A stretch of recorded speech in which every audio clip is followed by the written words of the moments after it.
আজ 10 বছর পর বাড়ি ফিরছি। 10 বছর আগে ছিলাম একটা অপদার্থ ছেলে, যার ছিল না কোনো মেধা, ছিল না পড়ার প্রতি মনোযোগ এবং ছিল না টাকা পয়সা। বলতে গেলে ছেলেটি সব দিক দিয়ে জিরো। আর আজ সে ছেলেটি টপ 5 বিজনেসম্যানদের একজন, যার নেই কোনো টাকার অভাব, নেই কোনো যোগ্যতার অভাব। কিন্তু 10 বছর আগে ছেলেটির সব দিক দিয়ে অভাব ছিল। আপনারা হয়তো কিছুই বুঝতেছেন না। তাহলে চলুন 10 বছর আগে ঘটে যাওয়া ঘটনাগুলো জেনে আসি, তাহলেই বুঝতে পারবেন। 10 বছর আগে সকালে ঘুমাচ্ছি, এমন সময় চেঁচামেচির শব্দে ঘুমটা ভেঙে যায়। তারপর চোখ কসলাতে কসলাতে ঘুম থেকে উঠে দেখি মা আর বাবার কথা কাটাকাটি হচ্ছে। তোমার নবাবজাদা ছেলে কোথায়? এখনো ঘুম থেকে উঠিনি। কি বলছো, এখনো ঘুম থেকে ওঠে নাই মানে? কাল বন্ধুদের সাথে আড্ডা দিতে দিতে রাত করে বাসায় আসছে, তাই এত বেলা পর্যন্ত ঘুমাচ্ছে। কি পড়ালেখার ধারেও কাছেও নাই, আর রাতে বন্ধুদের সাথে আড্ডা দেয়? তামিমকে ডেকে নিয়ে আসো। আচ্ছা, এই বলে আমার রুমে আসতে যাব, তখনই আম্মু আমাকে ডেকে বলল, এই তো তোমার ছেলে ঘুম থেকে উঠলো। ওই কাল রাতে কোথায় ছিলি? বন্ধুদের সাথে আড্ডা দিতে দিতে রাত হয়ে গেছে। কি আজকের পর থেকে সন্ধ্যার আগে বাসায় চলে আসবি। যদি না আসতে পারিস তোকে বাড়ি ছেড়ে চলে যেতে হবে। কাল রাতে কার বাড়িতে ডিল ছুটছিলি কেন? আজ থেকে যেন তোর নামে কোনো অভিযোগ না আসে, যদি আসে তাহলে বাড়ি থেকে চলে যেতে হবে। ওকে, আর কোনোদিন করব না। যদি এবার পরীক্ষা ফেল করিস তাহলে তোকে বিলে চাষ করতে হবে আমার সাথে। আপনাদের তো পরিচয়টা দেওয়া হয়নি। আমি তামিম, বাড়ির একমাত্র সন্তান, আর বাবা কৃষক, আর আমি ইন্টার ফাইনাল ইয়ারে পড়ি। এখন এতটুকুই, বাকিটুকু গল্পে জেনে নিবেন। আম্মু নাস্তা দাও, কলেজে যেতে হবে। তখন আব্বু বলল, কলেজে কি করবি? পড়ালেখা তো কিছুই করতে পারিস না। আব্বু আমাকে আরেকটা সুযোগ দেন। ঠিক আছে দিলাম, তবে শর্ত আছে একটা। আমি হ্যাঁ বোতক মাথা নাড়লাম। টেবিলে নাস্তা দিছি, খেয়ে কলেজে যা, আর কোনো ঝামেলা করিস না বাবা। আম্মু তুমি কোনো চিন্তা করিও না, আজ থেকে আর কারোর সাথে ঝামেলা করব না। তারপর নাস্তা করে কলেজে চলে এলাম। তারপর কলেজে ঢুকতেই কে যেন কলার টান মারলো। আমি পিছনে ফিরেই ঠাস করে কষে একটা মেরে দিলাম। সাথে সাথেই তোর সাহস কি করে হয় আমাকে থাপ্পড় মারার? আমি এতক্ষণ খেয়াল করিনি যে কে আমার কলার টানলো। আমি তো অবাক, কারণ আমার কলার একটা মেয়ে টেনে ধরেছে। কিন্তু মেয়েটা আমার কলার কেন ধরলো? আপনি আমার কলার ধরলেন, তাই আমি রাগ কন্ট্রোল করতে না পেরে থাপ্পড় মারছি। আপনার পরিচয় আমার না জানলেও চলবে, মেয়েটা দেখতে খুব সুন্দর কিন্তু রাগী। এই বলে সোজা ক্লাসরুমে চলে গেলাম। তারপর কিছুক্ষণ পর বন্ধুরাও আসলো। আর অন্যদিকে ওই খ্যাত ছেলেটির কি সাহস তোর মুখের ওপর কথা বলে, আর তুই ওকে কিছুই বললি না? কি রবণী, তুই ওই খ্যাত ছেলেটাকে ছেড়ে দিলি কেন? আমি এত সহজে ওই খ্যাতটারে ছেড়ে দেবো ভাবছিস? তোর কি কোনো প্ল্যান আছে? প্ল্যান আছে, আর সেটা ছুটি হলেই দেখতে পারবি। এখন ক্লাসে যাই। তারপর তারা ক্লাসে চলে আসলো। তখন রাফি আমার বন্ধু বলল, কিরে তোরাস কি হলো? তোকে বউতে ধরে নাই তো? আমি তো ঠিক আছি, আর তোদের কেন মনে হলো আমাকে ভূতে ধরেছে? তখন রিয়াদ বলল, আসলে তুই তো কোনোদিন কলেজে আসিস না, তাই বলছি। আর কলেজে আসলেও তো তুই ক্লাস করিস না, তাই বললাম।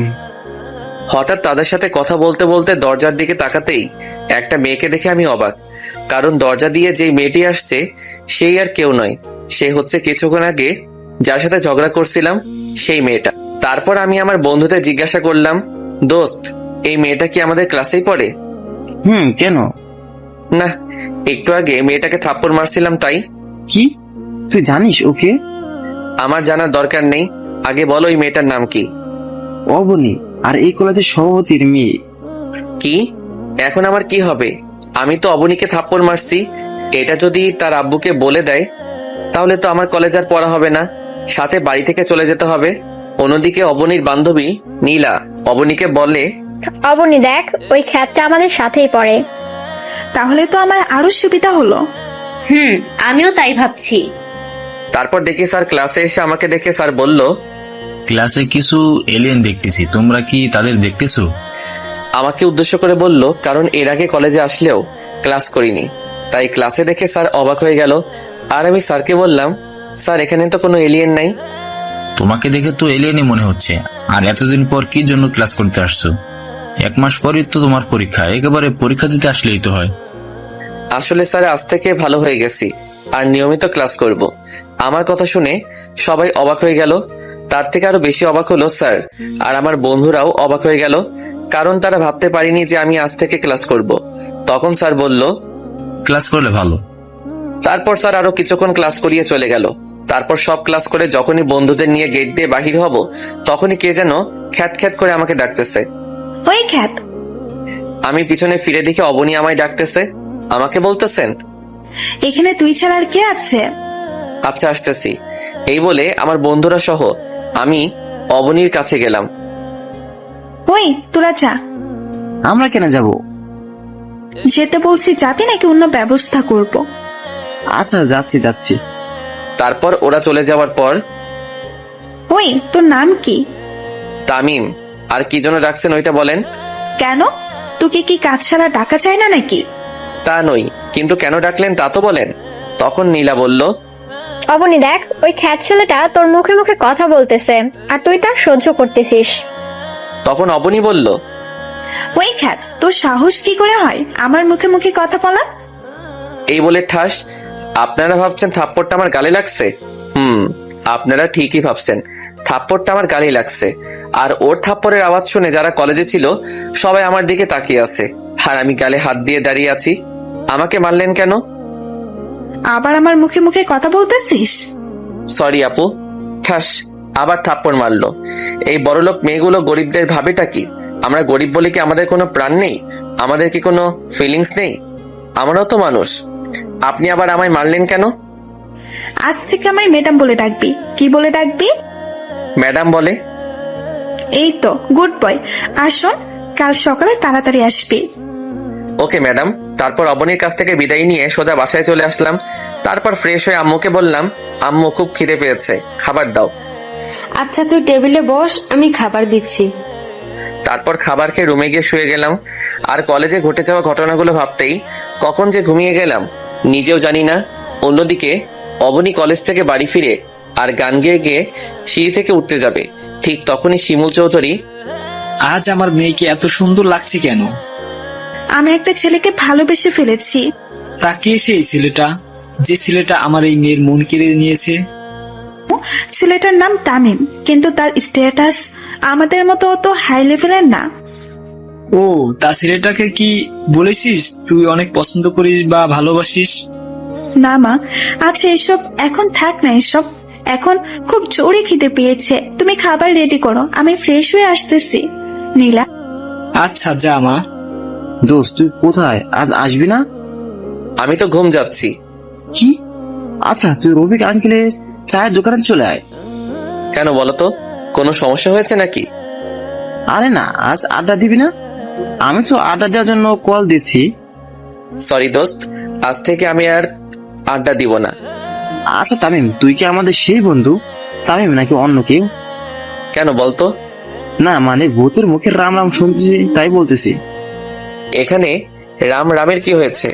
আমরা তো অনেক আড্ডা দিয়ে অনেক সময় নষ্ট করছি, আর সামনে পরীক্ষা, তাই ভাবলাম ভালোভাবে প্রস্তুতি নিতে হবে। আচ্ছা ঠিক আছে দোস্ত। তারপর বাইরে চলে আসলাম। তারপর মাগরিবের নামাজ পড়ে বাড়িতে চলে আসলাম আর বই নিয়ে পড়তে বসলাম। তারপর 10টার দিকে আম্মু খাবার জন্য ডাক দিল। তারপর ডিনার করে ঘুমিয়ে গেলাম। তারপর সকালবেলা ঘুম থেকে উঠে ফ্রেশ হয়ে নাস্তা করে কলেজে যাই। আর কলেজে গিয়েই তো আমি অবাক, কারণ অবনী আজ শাড়ি পরে আসছে।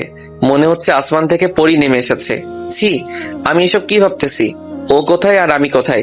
ওরা বড়লোক আর আমরা গরিব, ওদের সাথে আমাদের মানায় না। তারপর এসব ভাবতে ভাবতে ক্লাসে চলে আসলাম। নীলা, আজ এই খ্যাতটা আসেনি নাকি? জানি না রে। আচ্ছা চল, ক্লাসের সময় হয়ে গেছে, ক্লাসে যাই। চল। কি রে অবনী, কাকে খুঁজছিস? আর ওই খ্যাতটা আসে নাই না কি? তারপর হঠাৎ অবনীর আমার দিকে চোখ পড়তেই, দেখ নীলা, ওই খ্যাতটা কলেজে আসলো অথচ আমার সাথে দেখা করেনি। এর একটা বিহিত করতে হবে। আজ ওর একটা বিহিত করতেই হবে। ক্লাস ছুটি হোক, তারপর দেখাচ্ছি। আমি ক্লাসে এসে বন্ধুদের পাশে বসে গেলাম। তখন রাফি বলল, কিরে দোস্ত, কি অবস্থা? এই তো ভালো, তোদের কি অবস্থা? আমরা ভালো দোস্ত। তারপর স্যার ক্লাসে চলে আসলো। তারপর স্যার কিছু নোট লিখে দিলেন আর বললেন, আচ্ছা কাল তোমাদের এই বিষয়ের উপর ক্লাস টেস্ট নেওয়া হবে, তাই সবাই ভালোভাবে প্রস্তুতি নাও। তারপর স্যার আরো কিছুক্ষণ ক্লাস করে চলে গেলেন। তারপর একে একে সব ক্লাস করে চলে আসতে যাব, তখন দেখি অবনী গেটের ওইখানে দাঁড়িয়ে আছে। আমি অবনীকে না দেখার ভান করে চলে যেতে যাব, তখনই ওই খ্যাত, তোকে সকালে আমার সাথে দেখা করতে বলেছিলাম না? সরি, আসলে ভুলে গেছিলাম। কাল সকালে আসার পর আমার সাথে দেখা করে তারপর ক্লাস করতে যাবি। আচ্ছা এখন তুই যেতে পারিস। আচ্ছা যাচ্ছি। এই বলে বন্ধুদেরকে নিয়ে চলে আসলাম। মাঝপথে রিয়াদ বলল, আচ্ছা দোস্ত, ওই অবনী তোর পিছনে এভাবে লেগে আছে কেন? তখন রাফি বলল, ওই দিন অবনীকে তামিম থাপ্পড় মারলো না, মনে হয় ওইটা বদলা নেওয়ার প্ল্যান করতেছে। এই রে, এরা কিভাবে জানলো আমি অবনীকে থাপ্পড় মারছি? সত্যি তুই অবনীকে থাপ্পড় মারছিস? তাহলে তো তুই শেষ। আরে এমনি ভয়ে ভয়ে আছি, আর তুই সেইখানে আরো ভয় দেখাচ্ছিস। কোথায় সাহস দিবি তা না করে উল্টা আমায় ভয় দেখাচ্ছিস। তোরা কি আদৌ আমার বন্ধু নাকি শত্রু তা আজও জানতে পারলাম না। দোস্ত ওসব বাদ দে তো, কাল যে টেস্ট পরীক্ষা হবে তা নিয়ে কিছু ভাবছিস? যা হবে কাল দেখা যাবে। আচ্ছা চলি দোস্ত, আর ভালোভাবে প্রস্তুতি নিস। ওদের সাথে কথা বলতে বলতে বাড়িতে চলে আসলাম। বাড়িতে ঢুকে মাকে বললাম, আম্মু খুব খিদে পেয়েছে, খাবার দাও। আচ্ছা তুই ফ্রেশ হয়ে আয়, আমি টেবিলে খাবার দিচ্ছি। তারপর আমি ফ্রেশ হতে চলে গেলাম। অবনী, তুই এই খ্যাতটাকে সবসময় এভাবে ছেড়ে দিস কেন? আরে অপেক্ষা কর, ফাইনাল পরীক্ষার পর আমাকে থাপ্পড় মারার প্রতিশোধ নেব। দেখ কাল কি করি। মুখে তো বলে দিলাম, তামিমকে কি আমি শাস্তি দিতে পারবো না? আমি তামিমের থেকে প্রতিশোধ নিতে পারবো না, কারণ আমি যে তামিমকে খুব ভালোবেসে ফেলেছি। তামিমকে কি আমি বলতে পারবো আমার ভালোবাসার কথা? কিরে, তুই কি ভাবছিলি এতক্ষণ? সে কখন থেকে ডাকতেছি, তোর কোনো খুশি নেই? না কিছু না, চল বাড়ি যাই। তারপর ওরা দুজনে বাড়ি চলে আসলো। এদিকে তামিম ফ্রেশ হয়ে খাবার খেয়ে ঘুমিয়ে পড়ে। তারপর সন্ধ্যা দিকে মাগরিবের নামাজ পড়তে বসে, কারণ কাল তার টেস্ট পরীক্ষা, তাই ভালোভাবে প্রস্তুতি নিতে হবে। তারপর 2 ঘন্টা পরে একটু বিশ্রাম নেয়, তারপর ডিনার করে শুয়ে পড়লাম। সকালবেলা 6টায় ঘুম থেকে উঠে ফ্রেশ হয়ে আবার পড়তে বসলাম। তারপর দেখতে দেখতে কলেজের সময় হয়ে গেল। তারপর নাস্তা করে কলেজে চলে এলাম। তারপর অবনীর সাথে দেখা করে ক্লাসে চলে এলাম। তারপর প্রিন্সিপাল এসে আমাকে ডেকে তার কেবিনে নিয়ে গেল। এরপর স্যার যা বললো তা শুনে তো আমার নিচ থেকে মাটি সরে গেল। তারপর কলেজে এসে সোজা অবনীর কাছে চলে গেলাম। কিরে, আজ তুই নিজেই চলে আসলি? যাক ভালোই হলো। বলেন ম্যাডাম, কেন ডেকেছেন? কেন ডেকেছি তার জন্য কি তোকে কৈফিয়ত দিতে হবে নাকি? এই বলে ঠাস করে 2 গালে 2টা থাপ্পড় মারলো। থাপ্পড়টা এত জোরে লাগলো যে আমার ঠোঁট থেকে রক্ত বের হচ্ছে আর খুব জ্বলছে। তবু সহ্য করে থাকলাম, কারণ এখন কিছু বললে হিতে বিপরীত হতে হবে, তার চেয়ে চুপ করে থাকি। যা তো এখান থেকে। তারপর আমি সোজা ক্লাসরুমে চলে আসলাম, আর আমি পকেট থেকে রুমালটা বের করে রক্ত মুছে আবার ঢুকিয়ে রাখলাম। তারপর আমার বন্ধুরা চলে এলো। তারপর বন্ধুদের সাথে একটু কথা বললাম। অন্যদিকে অবনী ভাবতেছে, না, তামিমকে এভাবে মারাটা ঠিক হয়নি। ধুর, এখন কি তামিমকে ভালোবাসার কথা বললে তো আমাকে মেনে নিবে না। তামিম তো আমাকে মেনে নিবে না, কারণ আজ আমি যা অন্যায় করলাম তার জন্য তামিম আমাকে ক্ষমা নাও করতে পারে। এখন কি করি? তখন অবনীর বান্ধবী রিমি বলল, কিরে অবনী, কি ভাবছিস? চল ক্লাসে যাই। চল। তারপর অবনী আর তার বান্ধবীরা চলে আসলো। এদিকে রাফি তামিমকে বলল, কি দোস্ত, তোর ঠেট কাটলো কি করে? আরে তেমন কিছু না দোস্ত, সামান্য ব্যথা পেয়েছি, ঠিক হয়ে যাবে। আচ্ছা। রাফির সাথে কথা বলতেছি, তখন স্যার ক্লাসে চলে আসলো। স্যার ক্লাসে ঢোকার সাথে সাথে প্রিন্সিপালও ক্লাসে ঢুকলো আর বলল, তোমাদের মধ্যে তামিমকে? জি স্যার, আমি। তুমি আমার কেবিনে এসো। আচ্ছা স্যার। তারপর আমি প্রিন্সিপালের কেবিনে গেলাম। সেখানে গিয়ে দেখি কলেজের সভাপতিও আছে, সাথে আমার আব্বুও। তারপর সভাপতি তারেক চৌধুরী মানে অবনীর আব্বু বলল, তুমি সেই তামিম যে প্রতিদিন আমার মেয়েকে বিরক্ত করো? ঠিক বুঝলাম না স্যার। তামিম, তোমাকে এই কলেজে টিসি দেওয়া হলো। যা শুনে আমার নিচ থেকে মাটি সরে গেল। মনে হচ্ছে আমার বুকে কেউ ছুরি ঢুকিয়ে দিয়েছে। কোনো কথা মুখে আসছে না, তবু অনেক কষ্টে আমি বললাম, আমি কি জানতে পারি আমার কোন অপরাধে আমাকে এই কলেজ থেকে টিসি দেওয়া হলো? তুমি স্যারের মেয়েকে প্রতিদিন বিরক্ত করার অপরাধে তোমাকে টিসি দেওয়া হলো। ও বুঝছি, বাবা চলো। কোথায় যাবি? কেন, বাড়ি যাব, কারণ এই কলেজে আর আমার জায়গা নাই। তখন আব্বু স্যারকে অনুরোধ করে বলল, স্যার প্লিজ আমার ছেলেকে আরেকটা সুযোগ দিন। আমার ছেলে যতই খারাপ হোক না, এই কাজটা করতেই পারে না। আপনার ছেলে কেমন তা আমাদের জানা হয়ে গেছে, যেমন ছেলে তেমন বাবা। বাবাকে অপমান হতে দেখে আর চুপ থাকতে পারলাম না। সোজা গিয়ে সভাপতির কলার চেপে ধরে বললাম, মিস্টার তারেক চৌধুরী, আপনি আমাকে যতই অপমান করুন মারুন, কিন্তু আমার বাবাকে অপমান করবেন না। তারপর প্রিন্সিপাল এসে আমাদের ছাড়িয়ে নিয়ে তারপর আমার আব্বুকে বলল, এই যে মিস্টার, আজকের পর থেকে যেন আপনাকে আর আপনার ছেলেকে এখানে আর না দেখি, এখনই বেরিয়ে যান। আব্বু চলো। তখন তারেক চৌধুরী বলল, তোকে আমি দেখে নিব। যত পারিস দেখে নিস। তারপর আর কথা না বলে বাবাকে বাহিরে এনে ক্লাসে গিয়ে স্যারের অনুমতি নিয়ে ক্লাসে ঢুকে বইগুলো নিয়ে বাহিরে চলে যাব। ঠিক তখনই, তামিম, তুমি কোথায় যাচ্ছ? সরি স্যার, এই কলেজ থেকে টিসি দেওয়া হয়েছে, তাই চলে যাচ্ছি। আমি এই কথা বলার সাথে সাথে অবনী বলে উঠল, তোমাকে কে টিসি দিছে? তার চাকরি আমি কেড়ে নিব। সরি ম্যাডাম, আমরা গরিব হতে পারি কিন্তু কারো দয়া নিয়ে বেঁচে থাকতে চাই না। আর মিস অবনী চৌধুরী, একটা কথা বলে রাখি, আজ এই কলেজ থেকে আমাকে বাহির করে দেওয়া হচ্ছে, কিন্তু এমন একটা দিন আসবে যেদিনে এই কলেজটা আমার হবে। সেদিন দেখবো তারেক চৌধুরী সভাপতিত্ব কোথায় থাকে। It's my challenge, Mrs Abani Chowdhury. Sir দোয়া করবেন। দোস্ত, আমাকে তোর দোয়া করিস। এই বলে ক্লাস থেকে বাহির হয়ে সোজা বাবাকে নিয়ে বাড়িতে চলে আসলাম। কিন্তু এটাই কি তামিমের বিপদ শেষ, নাকি সামনে আরো বড় বিপদের সম্মুখীন হবে? তামিম কি আদৌ জানে যে আরো বড় বিপদের সম্মুখীন হতে হবে? অন্যদিকে অবনীকে নীলা বলল, দোস্ত, ওই খ্যাত এগুলো কি বলে গেল? আমি কিছুই বুঝতেছি না, তামিমকে কে টিসি দিছে? কিন্তু প্রিন্সিপাল স্যার ছাড়া আর কে করবে? আজ ওই প্রিন্সিপালের চাকরি আমি নিয়ে ফেলবো। তার সাহস হয় কি করে আমার কলেজাকে কলেজ থেকে টিসি দেওয়ার? তুই কি তামিম মানে ওই খ্যাতকে ভালোবাসিস? ওই একদম খ্যাত বলবি না। আর তামিমকে আমি খুব ভালোবাসি, তামিমকে ছাড়া আমি বাঁচবো না। তুই ভেবে বলছিস তো? এখানে এত ভাবার কি আছে? আমি আমার তামিমকে আবার ফিরে পেতে চাই, তার জন্য আমি সবকিছু করতে রাজি। তারপর নীলা যা বলল সেটা শোনার জন্য হয়তো অবনী প্রস্তুত ছিল না। সরি অবনী, আজ আমার জন্য তামিমকে টিসি দিয়েছে। মানে কি বলতে চাইছিস তুই? আসলে আমি আঙ্কেলকে বলেছি যে তামিম তোকে বিরক্ত করে, তাই আঙ্কেল কলেজে এসে তামিমকে টিসি দিছে। তখন অবনী ভাবলো, কি এখন আমি কি করব? আমি কি আবার তামিমকে হারিয়ে ফেলবো? না, আমি তামিমকে হারাতে চাই, কিন্তু আমার বারবার কেন মনে হচ্ছে আমি হারিয়ে ফেলেছি। না, আজ যে করেই হোক তামিমের বাসায় যেতে হবে। কিন্তু আমি তো তামিমের বাড়ি চিনি না। তো কি হয়েছে? তামিমের বন্ধু রাফির থেকে জিজ্ঞেস করব। কি ভাবতেছিস? কিছু না। এই বলে ক্লাস থেকে বেরিয়ে সোজা বাড়ি চলে গেল। এদিকে তামিম আর তার বাবা বাড়ি পৌঁছে গেল। তারপর যা বাবা বলল, যা শুনে তামিমের মাথার উপর আকাশ পড়েছে এমন অবস্থা হয়ে গেল। একদিনে দুইটা জ্বর তামিম সামলাতে না পেরে ব্যালেন্স হারিয়ে বসে পড়ে। কারণ তামিমের বাবা তামিমকে বলল, তামিম যখন বাড়িতে ঢুকতে যাবে ঠিক সেই সময় আব্বু বলল, তুই কোথায় যাচ্ছিস? কেন আমার রুমে? তুই আর এবারে কেউ না। কি বলছো এসব? আব্বু তুমিও বিশ্বাস করো আমি ওই মেয়েটাকে বিরক্ত করছি? তখন আম্মু বলল, কি হয়েছে রে বাবা? তারপর আব্বু কলেজে ঘটে যাওয়া সব ঘটনাগুলো বলল।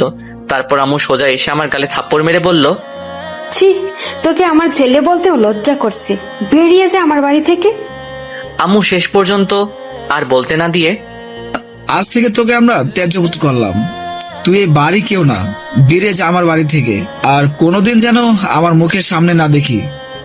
এইসব কথা শুনে মনে হচ্ছে কেউ আমাকে লাঠি দিয়ে আমার মাথায় বাড়ি মারছে, আর মনে হচ্ছে যেন আকাশটা আমার মাথার উপর পড়ে গেছে। কিন্তু একসাথে দুইটা ঝড় কিভাবে সামলাবো? দুইটা ঝড় একসাথে সামলাতে না পেরে আমি ব্যালেন্স হারিয়ে বসে পড়লাম। কিছুক্ষণ পর বললাম, আর কোনোদিন এই বাড়িতে আসবো না, চলে যাচ্ছি। ভালো থেকো বাবা মা। অন্যদিকে অবনী নীলা তামিমের বাড়িতে গেল তামিমের খোঁজে, কিন্তু অবনী আদৌ জানে না যে সে তামিমকে হারিয়ে ফেলতে চলেছে। কিন্তু অবনী হাসি মুখিয়ে তামিমের বাড়িতে ঢুকলে তামিমের আম্মু বলল, তোমরা কারা মামনি? আমি অপনি। আন্টি তামিম আছে? তামিম তো অনেক আগে এ বাড়ি ছেড়ে চলে গেছে। কি? তামিম কোথায় গেছে? আন্টি, আমি যে তামিমকে খুব ভালোবাসি। কিন্তু ও তো কোনোদিন বলেনি যে ও কাউকে পছন্দ করে। আমার ভুলের জন্য তামিমের আজ এই অবস্থা। কি ভুল করেছো মামনি? আমার জন্যই তো তামিমকে টিসি দিছে। তুমি যা করলে তার কোনো ক্ষমা নাই। তোমার জন্য আমার নির্দোষ ছেলেটা কষ্ট পাচ্ছে। বেরিয়ে যাও আমার বাড়ি থেকে। আন্টি। আর কিছু বলতে পারলো না, কারণ তামিমের আম্মু দরজা বন্ধ করে দিয়ে চলে যায়। অবনী চিন্তা করে, আজ আমার জন্য তামিমের এই অবস্থা। তামিম এখন কোথায় আছে, কি করছে? আচ্ছা, রেল স্টেশনে গিয়ে দেখি সেখানে তামিম আছে নাকি, থাকলেও তো থাকতে পারে। তারপর অবনী রেল স্টেশনের দিকে ছুটে যায়, কিন্তু কপাল খারাপ, সেখানেও তামিম নেই। এদিকে তামিম তার সব সার্টিফিকেট আর মোবাইল আর কিছু জমানো টাকা ছিল সবকিছু নিয়ে বেরিয়ে পড়লো অজানা রাস্তার পাড়ি দিতে, আর বলল, জানি না কোথায় এই রাস্তার সমাপ্তি হবে, জানি না এখন কোথায় থাকবো। তারপর এইসব ভাবতে ভাবতে হাঁটতেছি। তারপর রেল স্টেশনে গিয়ে ট্রেনের জন্য অপেক্ষা করলাম। অবশেষে অপেক্ষার সমাপ্তি ঘটে। স্টেশনে ঢাকাগামী ট্রেনটাতে উঠে পড়লাম। তারপর ট্রেনটা নিজের মতো করে চলতে লাগলো, আর আমি বাহিরের দৃশ্য উপভোগ করতে লাগলাম। আর কিছুক্ষণ আগে ঘটে যাওয়া ঘটনাগুলো ভাবতেছি, কি থেকে কি হয়ে গেল। এটা তো হওয়ার ছিল না, কিন্তু যা হওয়ার তা তো হবেই, কারণ এটাই যে নিয়তির খেলা। নিয়তির খেলা হিসেবে আমাকে তো মেনে নিতেই হবে। এসব ভাবতেই নিজের অজান্তেই চোখে দিয়ে পানি চলে এলো। দেখতে দেখতে সন্ধ্যা হয়ে গেল। 8টার দিকে ট্রেনটা স্টেশনে থামলো। আমি স্টেশনে নেমে মোবাইল থেকে সিমটা খুলে ফেললাম আর নতুন সিম ঢুকিয়ে নিলাম। তারপর একটা দোকানে ঢুকে রাতের খাবারটা খেয়ে নিলাম। তারপর খাবার খেয়ে আবার আনমনে ফুটপাত দিয়ে হাঁটতেছি। রাতের অন্ধকারে জ্যোৎস্না চাঁদের আলোয় যেন রাস্তাটা যেন সৌন্দর্যের শোভা পেল। এইভাবে হাঁটতে হাঁটতে কিছু দূর গিয়ে মোবাইলটা হাতে নিয়ে দেখি 12টা বাজে, আর মোবাইলে দেখি 6% চার্জ আছে। তারপর আশেপাশে চেয়ে দেখি পুরো রাস্তা ফাঁকা, শুধু আমি একা রাস্তায় হাঁটতেছি আর জ্যোৎস্না রাতের সৌন্দর্য উপভোগ করতেছি। কিন্তু এই সৌন্দর্য যে এখন আর আমার ভালো লাগে না, কারণ আমি আমার প্রিয় দুইটা জিনিস যে হারিয়ে ফেললাম। কিন্তু কি করব, এইসব নিয়ে চিন্তা করে লাভ নেই। এখন আমার ক্যারিয়ার নিয়ে ভাবতেছি। হঠাৎ দেখি কয়েকজন ছেলে একটা লোকের সাথে ধস্তাধস্তি করতেছে। আমি বাধা দিতেই ওরা আমার পেটে ছুরি ঢুকিয়ে দিয়েই পালিয়ে যায়। এরপর আর কিছু মনে নেই। তারপর যখন চোখ খুললাম তখন দেখি যে মানুষটাকে বাঁচাতে গিয়ে আমি আঘাত পেয়েছি। সেই লোকটি আর একটা মেয়ে আমার পাশে বসে আছে, হয়তো তার মেয়ে হবে। লোকটি আমার চোখ খুলতে দেখে বলল, তোমার এখন কেমন লাগছে? ভালো, কিন্তু একটু ব্যথা করছে। আস্তে আস্তে ঠিক হয়ে যাবে। আচ্ছা, তোমার নাম কি? তামিম। আর আপনি কে আঙ্কেল? আমি আরিফ চৌধুরী, চৌধুরী গ্রুপ অফ ইন্ডাস্ট্রিজের মালিক। আর ইনিকে? তখন মেয়েটি বলল, আমি মাইশা চৌধুরী। আচ্ছা, তোমার বাবা মার নাম্বারটা দাও। আর তুমি কোথায় থাকো? আমার তো কেউ নাই আঙ্কেল, আর আমি ঢাকায় কাল রাতে আসছি। কে বলেছে তোমার কেউ নেই? আজ থেকে তুমি আমাদের সাথেই থাকবে। না আঙ্কেল, আপনারা আমার জন্য অনেক করছেন। আপনাদের এই ঋণ আমি কোনোদিন শোধ করতে পারবো না। কিসের ঋণ? বাবার কাছে ছেলের ঋণ থাকে না। আজ থেকে তুমি আমাদের সাথেই থাকবে। না আঙ্কেল, এই আমাকে আর বলতে না দিয়ে আঙ্কেল বললেন, তোমাদের সাথে থাকবে, ব্যাস। আমি আর কোনো কথা শুনতে চাই না। কিন্তু তখন মাইশা বলল, কোনো কিন্তু নয়, তুমি আমাদের সাথে থাকবে, ব্যাস। ওনাদের জোরাজোরিতে আমি ওনাদের সাথে যেতে রাজি হলাম। তারপর আঙ্কেল ডাক্তারের কাছে গিয়ে বললেন, ডাক্তার, আমরা কি তামিমকে বাসায় নিয়ে যেতে পারবো? পারবেন, তবে ওনাকে কিছুদিন রেস্ট নিতে হবে। আচ্ছা, ঠিক আছে ডাক্তার। তখন মাইশা আমাকে বলল, আচ্ছা, আপনার এখন কেমন লাগছে? আমার একটা হাত ধরে, অনেকটাই ভালো। হাত ছাড়িয়ে নিলেন কেন? চুপ করে আছি। কি হলো, চুপ করে আছেন কেন? তখন হঠাৎ আঙ্কেল ঢুকলেন, আর মাইশা আঙ্কেলকে দেখে মাইশা বললেন, আব্বু, তামিমকে আমরা কবে বাসায় নিয়ে যেতে পারবো? আজই নিয়ে যেতে পারবো। সত্যি বাবা, আজই নিয়ে যেতে পারবো? সত্যি। কিন্তু বুঝলাম না এই মেয়েটার এত খুশি লাগছে কেন। এই মেয়েটার হাবভাব আমার ভালো ঠেকছে না। এসব ভাবছি তখনই আঙ্কেল বললেন, তাই তুমি রেডি হয়ে নাও। আমি পকেটে হাত দিয়ে দেখি মোবাইলটা নেই। তাই আমি আঙ্কেলকে বললাম, আঙ্কেল একটা কথা বলবো? বলো, অনুমতি নেওয়ার প্রয়োজন নেই। আমার মোবাইলটা। আর বলতে না দিয়ে এই নাও। আমি মোবাইলটা হাতে নিতেই অবাক হয়ে যাই, কারণ 100% চার্জ আছে। হাতে দেখে আমার মোবাইলের ওয়ালপেপারে মাইশার পিক, কিন্তু ওর পিক আমার মোবাইলে। ওর পিক দিল কেন? আমি মাইশার দিকে তাকাতেই দেখি মাইশা চুপি চুপি হাসতেছে, কিন্তু আমার মাথায় কিছুই ঢুকতেছে না। এই মেয়ের মতলবটা কি? আমি আর কিছু না ভেবে আঙ্কেলকে বললাম, আঙ্কেল আমি রেডি। বলে উঠতেই পেটের ব্যথায় পড়ে যেতেই মাইশা আমাকে ধরে ফেললো। তখন আঙ্কেল বলল, মাইশা, ওকে নিয়ে গাড়িতে অপেক্ষা কর, আমি বিল মিটে আসছি। ওকে আব্বু। তারপর মাইশা আমাকে ধরে নিচে নেমে এলেন আর গাড়িতে বসালেন। কিছুক্ষণ পর আঙ্কেল চলে এলো। আঙ্কেল গাড়িতে উঠে ড্রাইভারকে বললেন, ড্রাইভার গাড়ি চালাও। ড্রাইভার গাড়ি স্টার্ট দিয়ে আপন মনে চালাতে লাগলেন। কিছু দূর যাওয়ার পর গাড়ি একটা বাড়ির সামনে থামলো আর মাইশা আমাকে ধরে বাড়ির ভিতর নিয়ে গেল। তারপর একটা রুমে নিয়ে গিয়ে বসালো। তারপর মাইশা বাহিরে চলে গেল আর আমি খাটে বসে এদিক ওদিক চোখ বোলাতে লাগলাম। রুমটা খুব সুন্দর করে গোছানো আর চারিদিকে মাইশার ছবি লাগানো। তার মানে এটা মাইশার রুম। কিন্তু মাইশা আমাকে ও রুমে আনলো কেন? এইসব ভাবতেছি, হঠাৎ মাথা ব্যথা করছে, তাই শুয়ে পড়লাম আর বাবা মায়ের কথা ভাবতেছি। হঠাৎ খেয়াল করলাম চোখ থেকে পানি ঝরছে। বাবা মায়ের কথা ভাবতে ভাবতে কখন যে ঘুমিয়ে পড়লাম নিজেও জানি না। তারপর যখন ঘুম থেকে উঠলাম তখন অনুভব করলাম কেউ আমার মাথায় হাত বুলিয়ে দিচ্ছে। আমি চোখ খুলতেই দেখি মাইশা আমার মাথায় হাত বুলিয়ে দিচ্ছে। আমি চোখ খুলতে দেখে মাইশা হাত সরিয়ে বলল, ও ঘুম থেকে উঠেছেন, যান গিয়ে ফ্রেশ হয়ে আসেন। কিছু খেতে হবে, না হলে ওষুধ খাবেন কিভাবে? আমি অসহায় দৃষ্টিতে তাকিয়ে আছি, কারণ আমি হাঁটতে চাইলে পড়ে যাব, কারণ আমার পেটে ব্যথা হবে। আমার তাকিয়ে থাকা দেখে মাইশা বলল, আপনি তো ভালোভাবে হাঁটতেও পারবেন না। তারপর মাইশা আমাকে ধরে ওয়াশরুমে নিয়ে গেলেন। আমাকে ফ্রেশ করে এনে আমাকে বিছানায় বসালেন। তারপর আবার মাইশা রুমের বাইরে চলে গেলেন। কিছুক্ষণ পর কিছু খাবার এনে আমার পাশে বসলো। মাইশা খাবারগুলো বেড়ে আমাকে খাইয়ে দিতে চাইলেন। আমি বাধা দিতে চাইলে আমার বাধা না মেনে আমাকে খাইয়ে দিতে লাগলেন। খাওয়া শেষে ওষুধ খাওয়াই দিয়ে আবার চলে গেলেন। এইভাবে কিছুদিন পার হয়ে গেল। এখন আমি অনেকটাই সুস্থ। এই কয়দিনে মাইশা আমার অনেক কেয়ার করেছে। অন্যদিকে অবনী তামিমের দেখা না পেয়ে দরজা বন্ধ করে কান্না করতে থাকে আর বলতে থাকে, তামিম, তুমি কোথায় হারিয়ে গেলে? পাওয়ার আগে তোমাকে হারিয়ে ফেললাম। জানি না কোনোদিন তোমার দেখা পাবো কিনা, তবু আমার দৃঢ় বিশ্বাস তুমি আবার আমার কাছে ফিরে আসবে। কিন্তু কবে ফিরে আসবে তুমি? এইসব ভাবতেছে তখনই অবনীর মা দরজায় কড়া নেড়ে বলল, মা, আর কতদিন এইভাবে থাকবি? এখন কিছু খেয়ে নি, সকাল থেকে কিছু খাসনি। মা তুমি যাও তো, আমার খিদে নেই। তা বললে তো হবে না, আজ একটু খেয়ে নে মা। তুই না খেলে কি তামিম তোর কাছে ফিরে আসবে? মা আমি এখন কি করব? আমি যে তামিমকে খুব ভালোবেসে ফেলেছি।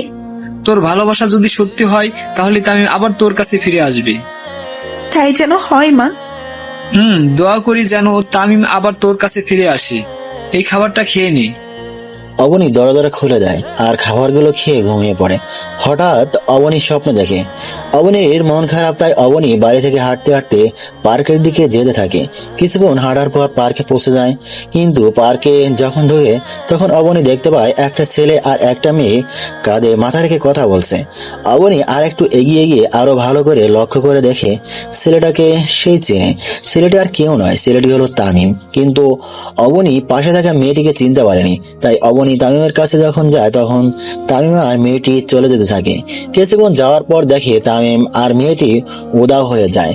অবনী না বলে চিৎকার দিয়ে ওঠে, যার কারণে শিমুল চৌধুরীর ঘুমও ভেঙে যায়। অবনী চিৎকার করায় শিমুল চৌধুরী বলল, কি হয়েছে মা, চিৎকার করলি কেন? মা তামিম আমাকে ছেড়ে চলে গেছে। তুই খারাপ স্বপ্ন দেখছিস হয়তো। আচ্ছা এখন ঘুমিয়ে পড়। ওকে মা। অবনী তামিমের কথা ভাবতে ঘুমিয়ে পড়ে। এদিকে ফ্রেশ হতেই বাইরে বের হতেই মাইশা রুমে আসলো আর তামিমকে বলল, চলো ডিনার করতে। আপনি যান, আমি আসতেছি। মাইশা চলে গেল। আমিও কিছুক্ষণ পর নিচে এলাম। নিচে এসে চেয়ারে বসলাম। তারপর মাইশা প্লেটে খাবার বেড়ে দিল। আমি খেতে লাগলাম। খাওয়ার মাঝখানে আঙ্কেল বলে উঠল, তামিম, তোমার এখন কেমন লাগছে? আঙ্কেল পুরোপুরি ভালো। তুমি কোন ইয়ারে পড়ো? ইন্টারের ফাইনাল ইয়ারের পরীক্ষা দিব, কিন্তু দিতে পারিনি। কাল তোমাকে মাইশার কলেজে ভর্তি করে দেব। আচ্ছা ঠিক আছে আঙ্কেল। তোমার সার্টিফিকেট গুলো আছে তোমার সাথে? আছে। মাইশা, তাহলে কাল তামিমকে নিয়ে ভর্তি করে দিস। ওকে বাবা। না, তার দরকার হবে না, আমি নিজেই ভর্তি হয়ে নিব। আচ্ছা, তোমার যা ভালো মনে হয়। আচ্ছা, আরেকটা কথা ছিল। কি কথা আঙ্কেল, বলেন। এরপর আঙ্কেল যা বললেন তা শুনে তো আমি অবাক। কাল থেকে তুমি ক্লাস করে আমার সাথে অফিস সামলাবে। এটা শোনার পর আমি অবাক হয়ে গেলাম। আঙ্কেল এটা কি বললো? আমাকে চিনে না অথচ আমাকে বিশ্বাস করে তার কোম্পানির দায়িত্ব নিতে বলছেন। কিন্তু আমি তো এই দায়িত্বটা নিতে পারবো না। আঙ্কেল এসব কি বলেন? আমার পক্ষে সম্ভব না আঙ্কেল। কেন সম্ভব না? কারণ আপনার কোম্পানি সামলানোর মতো যোগ্যতা আমার নাই। কাল থেকে তুমি আমার সাথে অফিস সামলাবে। কিন্তু আর বলতে না দিয়ে আঙ্কেল বলল, কোনো কিন্তু না, তুমি অফিস সামলাবে মানে সামলাবে, আমি আর কোনো কিছু শুনতে চাই না। কিন্তু আঙ্কেল, আপনি আমাকে চিনেন না, জানেন না, অথচ আমাকে আপনার কোম্পানি সামলানোর দায়িত্ব দিচ্ছেন কেন? কারণ আমি জানি তুমি কোনোদিন আমার সাথে বিশ্বাসঘাতকতা করবে না, এটা আমার বিশ্বাস। আপনি আমাকে এতটা বিশ্বাস করেন? আচ্ছা, আমি যদি কোনোদিন আপনার সাথে ভুলে বিশ্বাসঘাতকতা করে ফেলি, আল্লাহ না করুক, তখন কি আমার ক্ষমা হবে? যদি তা ক্ষমার অযোগ্য হয়? চাই তুমি কোনোদিন আমার সাথে বিশ্বাসঘাতকতা করবে না, আর করলেও নিজের ছেলেকে শাস্তি দিব, তারপর আবার আপন করে নিব।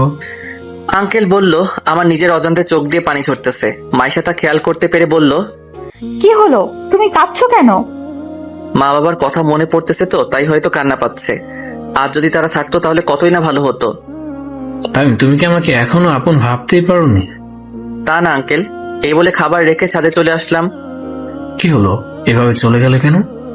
হয়তো বাবা মার কথা মনে পড়ছে, হয়তো তাই মনে হয় চলে গেছে। হয়তো মন খারাপ হয়েছে, তুই গিয়ে দেখ তো। ওকে বাবা।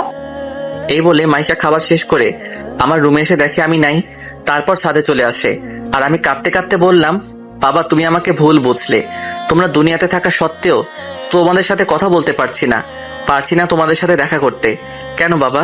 আমার তো কোনো দোষ ছিল না, তবু কেন বাবা মা তোমরা আমায় ভুল বুঝলে? এইসব ভাবতেছি আর চোখ দিয়ে পানি ঝরতেছে। হঠাৎ কেউ আমার কাঁধে হাত রাখলো। আমি তাড়াতাড়ি চোখের পানি মুছে পিছন ফিরে দেখি মাইশা দাঁড়িয়ে আছে। আমি মাইশাকে দেখে বললাম, ম্যাডাম আপনি এখানে? আসতে হলো, আর আমাকে একদম ম্যাডাম ডাকবে না। আপনারা কোথায় আর আমি কোথায়? আপনাকে ম্যাডাম না ডেকে আর কি ডাকবো? আমাকে তুমি নাম ধরেই ডাকবে। ম্যাডাম কি করছেন? তামিম, একটা কথা বলবো? বলেন, কিন্তু আর একটু দূরে যান। আচ্ছা যাচ্ছি। তারপর মাইশা আমার থেকে এক হাত দূরে সরে দাঁড়ালো। এইবার বলেন, কি বলবেন আপনি? তোমার কোনো গার্লফ্রেন্ড আছে? কি যে বলেন, আমার মতো একটা খ্যাত ছেলেকে কি কেউ ভালোবাসতে পারে? এছাড়া আমার আর একটা কথা বাকি আছে, কিন্তু তোমাকে কিভাবে যে বলি, তুমি রাগ করবে না তো? রাগ করার মতো কথা হলে অবশ্যই রাগ করব। I love you Tamim. হসপিটালে তোমাকে প্রথম দেখাতেই ভালো লেগে যায়।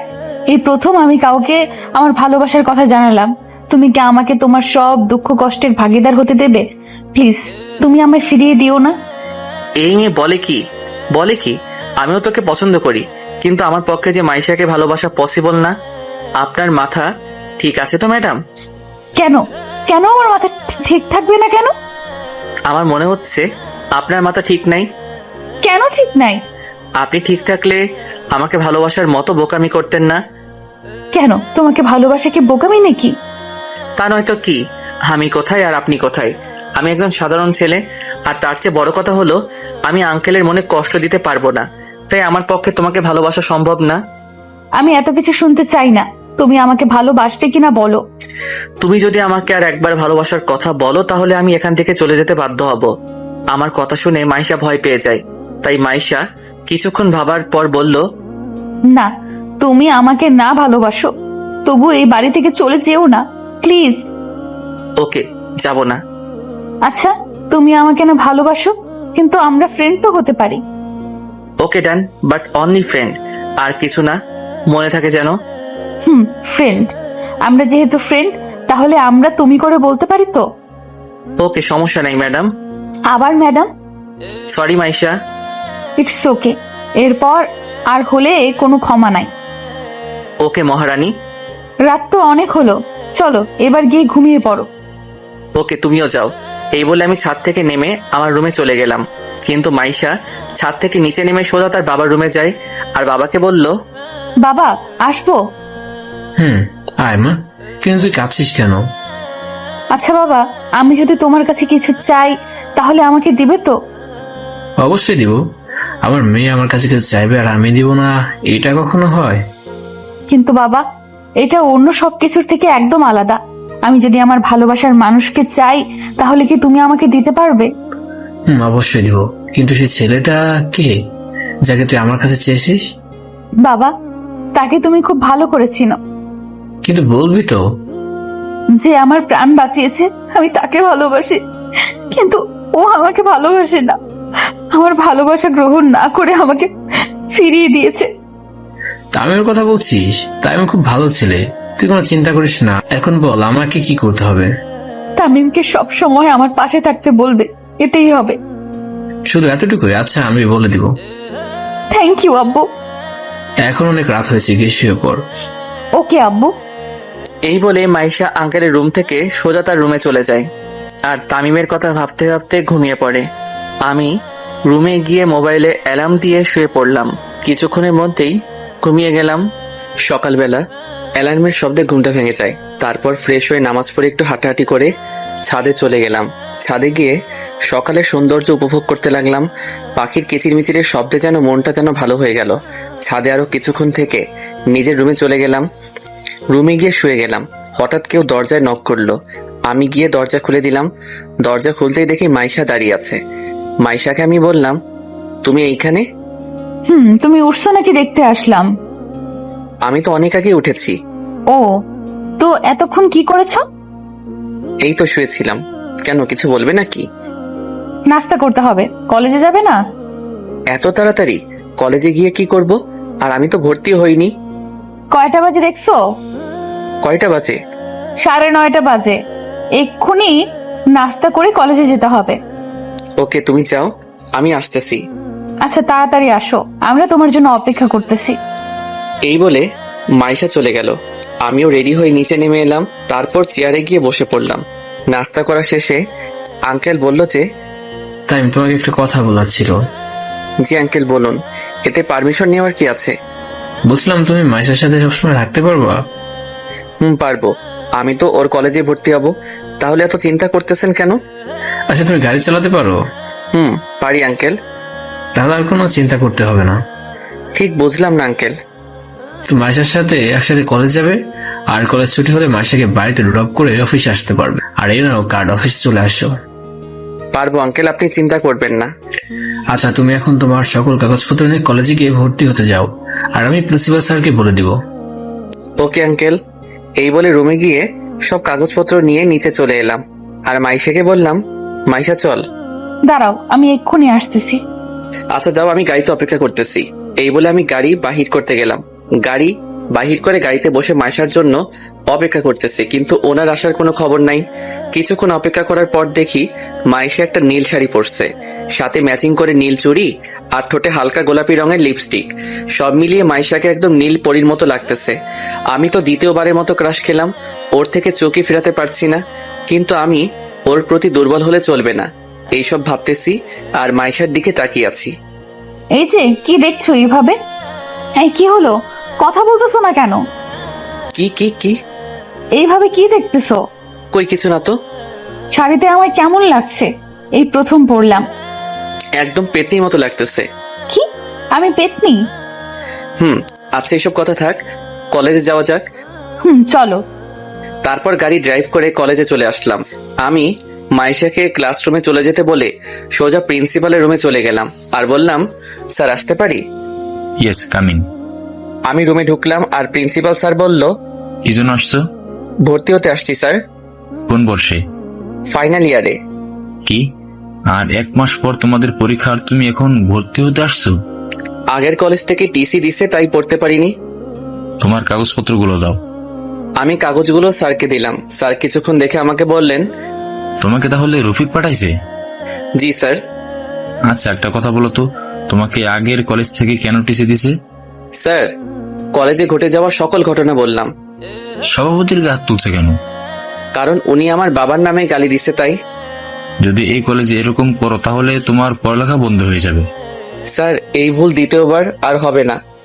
তোমাকে কলেজে ভর্তি করাতে পারি, তবে একটা শর্ত আছে। কি শর্ত স্যার? আমি আপনার সকল শর্তে রাজি স্যার। তুমি কলেজে কোনো রকম মারামারি ঝগড়া করতে পারবে না। যে কোনো অবস্থাতে তুমি ঝগড়া করবে না। যদি করো তাহলে তোমাকে এই কলেজ থেকে টিসি দেওয়া হবে, এবং যাতে অন্য কলেজে না ভর্তি হতে পারো সেই ব্যবস্থা করা হবে। ওকে স্যার, আমার দ্বারা এই কলেজে কোনো ঝগড়া হবে না। ওকে, এখন ক্লাসে যাও আর ভালোভাবে লেখাপড়া করো। আর 1 মাস পর তোমাদের ফাইনাল পরীক্ষা। স্যার, আমি তো ফাইনাল ইয়ারের রুম চিনি না। এখান থেকে বাহির হয়ে নিচে নেমে অপর বিল্ডিং এর 2য় তলায় তোমাদের ক্লাসরুম। ধন্যবাদ স্যার।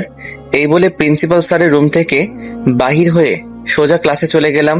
ক্লাসে গিয়ে দেখি স্যার ক্লাস করাচ্ছেন। আমি স্যারকে বললাম, may I coming sir? Yes coming. তোমার নাম কি? তামিম, কলেজে নতুন আসছি। ওকে, সিটে গিয়ে বসো।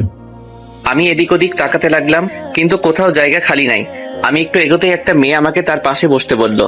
আমি আর কোনো উপায় না পেয়ে তার পাশে বসলাম। স্যার কিছু নোট লিখে দিছেন, সেইগুলো তুলে নিলাম। স্যার ক্লাস করিয়ে চলে গেলেন।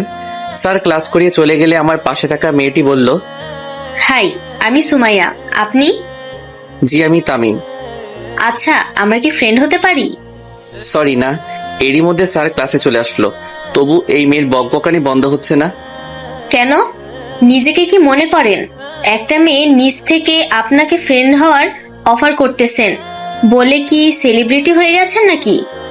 আচ্ছা ফ্রেন্ড, এখন একটু চুপ থাকুন, স্যার ক্লাস করাচ্ছে, দেখতেছেন না নাকি? ওকে, চুপ থাকলাম। আচ্ছা, আমরা যখন ফ্রেন্ড, তো তুমি করে বলা যায় না? যা ইচ্ছা বলেন, তবু কথা একটু কম বলেন। ওকে, আর কথা বলবো না।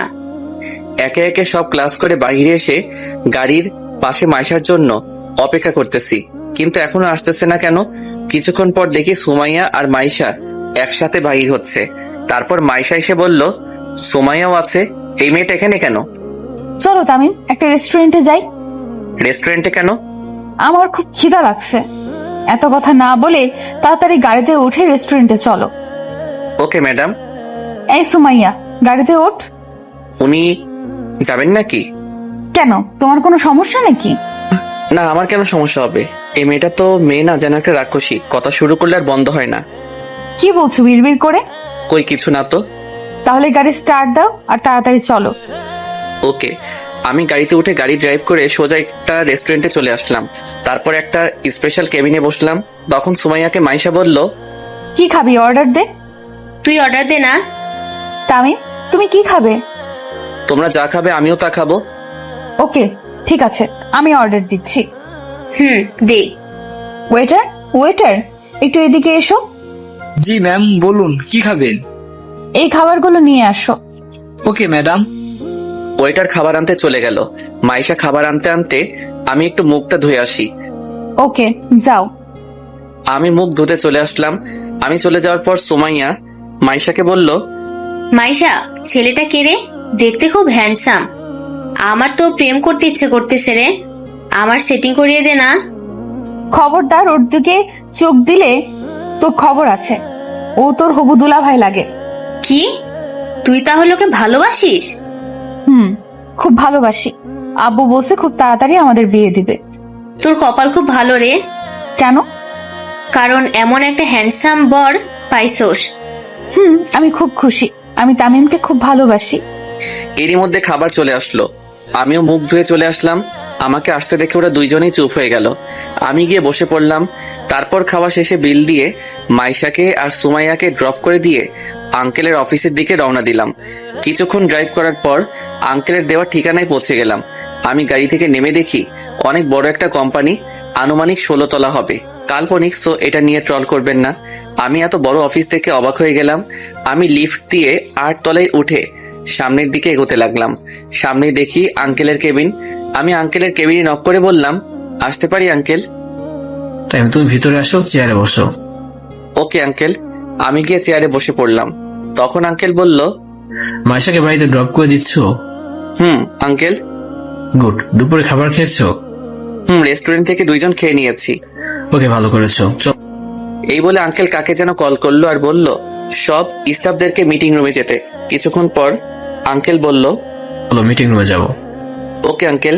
তারপর আঙ্কেল আমাকে একটা রুমের সামনে আনলো আর দরজা খুলে ভিতরে ঢুকে দেখলাম অনেক বড় একটা রুম, যার মধ্যে অফিসের সব এমপ্লয়ি উপস্থিত রয়েছে।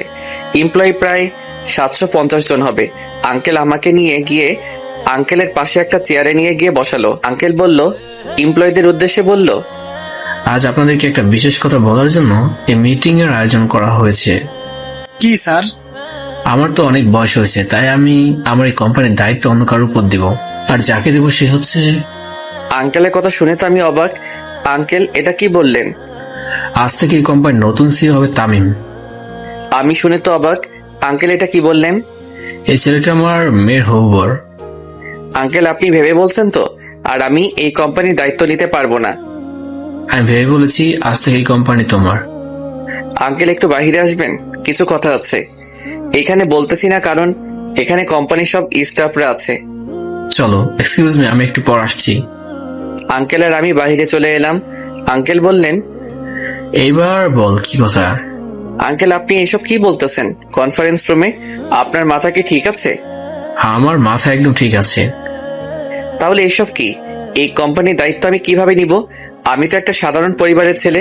আর সবচেয়ে বড় কথা হলো আমাকে আপনি ভালো করে চিনেনই না, তারপরও আমাকে আপনার কোম্পানির দায়িত্ব দিয়ে দিচ্ছেন। আমি কোনো কথা শুনতে চাই না। তুমি আজ থেকে কোম্পানি নিবে মানে নিবে। সরি আঙ্কেল, আমি আপনার কথা রাখতে পারলাম না। আজ যদি তোমার বাবা হতাম তাহলে কি আমাকে এভাবে ফিরে দিতে? ফিরিয়ে দিতাম। কিন্তু কেন? কারণ আমার এখনো পড়ালেখা কমপ্লিট হয়নি, আর আমি আমার নিজের পায়ে দাঁড়াতে চাই। আচ্ছা, লেখাপড়া শেষ হলে তাহলে তোমাকে কোম্পানির দায়িত্ব অবশ্যই নিতে হবে। এখন আপাতত ওদের সামনে বললো না কোম্পানির দায়িত্ব নিচ্ছ না। Okay uncle. আরেকটা কথা আঙ্কেল। আবার কি কথা? তাড়াতাড়ি বলো। মাইশার সাথে আমার বিয়ে মানে বুঝলাম না। মাসা তোমাকে খুব পছন্দ করে, তাই আমি ওকে কথা দিয়েছি মাসের সাথে তোমার বিয়ে দেবো। আচ্ছা, আপনার যা ভালো মনে করেন তাই করেন। চলেন, ওনারা আমাদের জন্য অপেক্ষা করতেছে। চলো। দুইজনে আবার কনফারেন্স রুমে চলে আসলাম। আঙ্কেল আবার বললেন, আচ্ছা, আজ থেকে তামিম এই কোম্পানির দায়িত্ব নেবে, আর যতদিন ওর পড়াশোনা শেষ হবে না ততদিন পর্যন্ত আমিই থাকবো। আর আপনাদের একটা সুখবর দেওয়া আছে, আগামী মাসের 26 তারিখে তামিম আর মাইশার এনগেজমেন্ট। সো সবাইকে অগ্রিম দাওয়াত দিলাম। পার্থ, তুমি তামিমকে অফিসে সবকিছু বুঝিয়ে দাও, বাকিরা সবাই নিজ নিজ কাজ করেন। তারপর পার্থ সাহেব একে একে সব আমাকে বুঝিয়ে দিলেন, কিন্তু আমি একটু কম এডুকেটেড হওয়ায় সবকিছু বুঝতে পারিনি, তবে কিছু কিছু বুঝতে পারছি। এরপর আমি সবকিছু বুঝে নিয়ে আঙ্কেলের কেবিনে গিয়ে আঙ্কেলকে বললাম, আঙ্কেল আমার কি আর কোনো কাজ আছে? নাই, কেন? তোমার কি কোনো কাজ আছে? আসলে আঙ্কেল কয়েকদিন পরে আমাদের পরীক্ষা, তাই আমার প্রস্তুতি নেওয়া দরকার। যাওয়ার ভালোভাবে পড়িও। Okay uncle. এই বলে আমি অফিস থেকে বাহির হয়ে সোজা গাড়ি নিয়ে বাড়িতে চলে আসলাম। বাড়িতে এসে গাড়ি পার্ক করে সোজা রুমে চলে গেলাম। আর রুমে গিয়ে দেখি মাইশা আমার খাটে ঘুমিয়ে আছে। ঘুমন্ত অবস্থায় ওকে একদম পরীর মতো লাগতেছে। মন চাচ্ছে গিয়ে একটা কিস দিয়ে আসি, কিন্তু মনকে সান্ত্বনা দেওয়ার জন্য বলতেছি, না তামিম, তোর জন্য এত শান্তি নাই রে, তাই তুই মাইশা থেকে দূরে থাক, এতেই তোর ভালো হবে। আমি আর কিছু না ভেবেই সোজা ফ্রেশ হতে গেলাম। ফ্রেশ হয়ে বাহির হয়ে দেখি মাইশা বসে আছে। আমাকে ওয়াশরুম থেকে বাহির হতে দেখে মাইশা বলল, তুমি কখন আসছো? এই মাত্র আসলাম। কিন্তু তুমি আমার রুমে কি করছো? রুম গোছানোর জন্য আসছিলাম, কিন্তু হঠাৎ করে ঘুম চলে আসে, তাই ঘুমিয়ে পড়ি। I'm sorry Tamim. It's okay. আর যেন আমার রুমে ঘুমিয়ে যেতে না দেখি। আমার বাড়িতে থাকো আর আমাকে তোমার রুমে ঘুমাইতে না বলছো? কি হাস্যকর, তাই না? ওকে, তুমি যখন বলছো তাহলে আর ঘুমাবো না। তাই তো আমি তার বাড়িতে থাকি, অথচ আমি তাকেই বলছি আমার রুমে না আসতে। সত্যি হাস্যকর ব্যাপার। না আসতে পারবে, কোনো সমস্যা নাই, কারণ এটা তো তোমার বাড়ি। আচ্ছা, তুমি অফিস থেকে চলে আসছো কেন? সামনে তো আমাদের পরীক্ষা, প্রস্তুতি নিতে হবে, তো তাই চলে আসলাম। ও ভালো, আমারও অনেক অধ্যায় বাকি রয়ে গেছে। চলো দুজনে একসাথে শেয়ার করে পড়ি। ওকে। কি করব? আমারও যে অনেক পড়া বাকি, তাই না করলাম না। ওকে, কি খাবে, কফি নাকি চা? তুমি বানাবে নাকি? আমি বানাবো। তাহলে তো কফি খেতে হয়। ওকে, তুমি বসো, আমি কফি বানিয়ে আনছি। ওকে। মাইশা রান্নাঘরে চলে গেল, আর আমি বই নিয়ে খাটের উপরে বসে পড়লাম। কিছুক্ষণ পর মাইশা কফি নিয়ে আসলো। দুইজনে কফি খেতে আড্ডা দিলাম। কফি খাওয়া শেষ হলে দুইজনে বই নিয়ে পড়তে বসি। কিছুক্ষণ পরে মোবাইলটা নিয়ে ছাদে চলে আসলাম। তারপর পুরনো সিমটা অ্যাক্টিভেট করে রাফিকে কল দেই। কয়েকবার রিং হওয়ার পর কলটা রিসিভ হলো। হ্যালো রাফি। কে ভাই আপনি? তোর বাপ বলতেছি। ধুর, আমার বাপ এখন আমার সামনে বসে আছে। তুই আবার আমার কোন মায়ের জামাই রে? রাফি ফাইজলামও বাদ দে, বল তোরা কেমন আছিস রে? আমরা ভালো আছি না খারাপ আছি, তার তোর খবর নেওয়ার কি দরকার? 2 মাস হয়ে গেল আমাদের কোনো খবর নিসনি। আসলে সরি ভাই, আমি খুব কষ্টে ছিলাম, তাই তোদের সাথে কথা বলতে পারিনি। কি কষ্ট রে ভাই, আর তুই এখন কোথায় আছিস? আমি এখন ঢাকায় আছি। আচ্ছা আব্বু আম্মু কেমন আছে রে? ওদের জন্য খুব মন খারাপ করছে। আঙ্কেল আন্টি একদম ভালো নেই। তুই যাওয়ার পর এমন একটা দিন নাই যে আঙ্কেল আন্টি তোর কথা জিজ্ঞাসা করেনি। কি কি জিজ্ঞেস করছিল রে, বল না। তুই কোথায় যাচ্ছিস, তুই কোথায় আছিস, আমাদের সাথে তোর কথা হয় কিনা। আন্টি বলেছে তোকে নাকি ভুল বুঝে বাড়ি থেকে বাইরে করে দিছে, কিন্তু কেন? আচ্ছা রাফি, আম্মুকে আমাকে ক্ষমা করছে? আন্টি তো আমাদের সাথে কথা হলেই বলে, রাফি তোমরা আমার ছেলের সাথে কথা হলে বলবা বাড়ি ফিরে আসতে। আমরা তাকে ক্ষমা করে দিছি। সত্যি? কিন্তু কিসের জন্য এই ক্ষমা? আমি তো কিছু বুঝি নাই, আমাকে একটু বলবি? পরে বলবো। আর আমি কালই চট্টগ্রাম চলে আসবো, কারণ আমার আম্মু আব্বু যখন ক্ষমা করে দিছে তাহলে আমি চলে আসবো বাড়িতে। কিন্তু কিসের জন্য ক্ষমা, আমাকে একটু বল। আগে আমি আসি, তারপর বলবো নি। আমি তো কালকে চট্টগ্রাম ফিরে আসতেছি, তখন না হয় জানতে পারবি। ওকে, কাল কয়টায় আসবি? সকালের বাসে চলে আসবো। আচ্ছা, পরে কথা হবে রে। ওকে দোস্ত, ভালো থাকিস।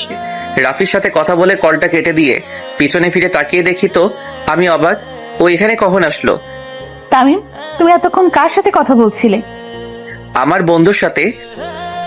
কিন্তু তুমি তো বলেছিলে তোমার বাবা মা নেই, তাহলে আব্বু আম্মু ক্ষমা এইসব কি? কিছুই বুঝতেছি না।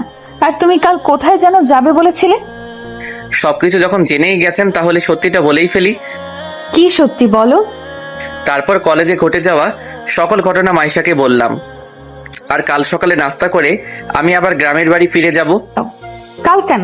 একবারে পরীক্ষা দিয়ে যাও, কারণ পরীক্ষা তো আর বেশি দিন নাই। তাই ওকে, পরীক্ষা দিয়েই যাব, কারণ পরীক্ষা দিতে না পারলে পরবর্তীতে আবার একই ক্লাসে ভর্তি হওয়া অনেক লজ্জার ব্যাপার, তাই না করিনি। পরীক্ষা শেষ হলে তোমার সাথে আমিও যাব। সেটা পরে দেখা যাবে। এই বলে আমি ছাদ থেকে রুমে চলে আসলাম।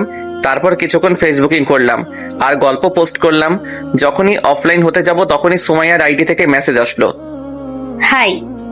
হ্যালো, কেমন আছিস? ভালো, তুমি? আমিও ভালো। কি করতেছিস?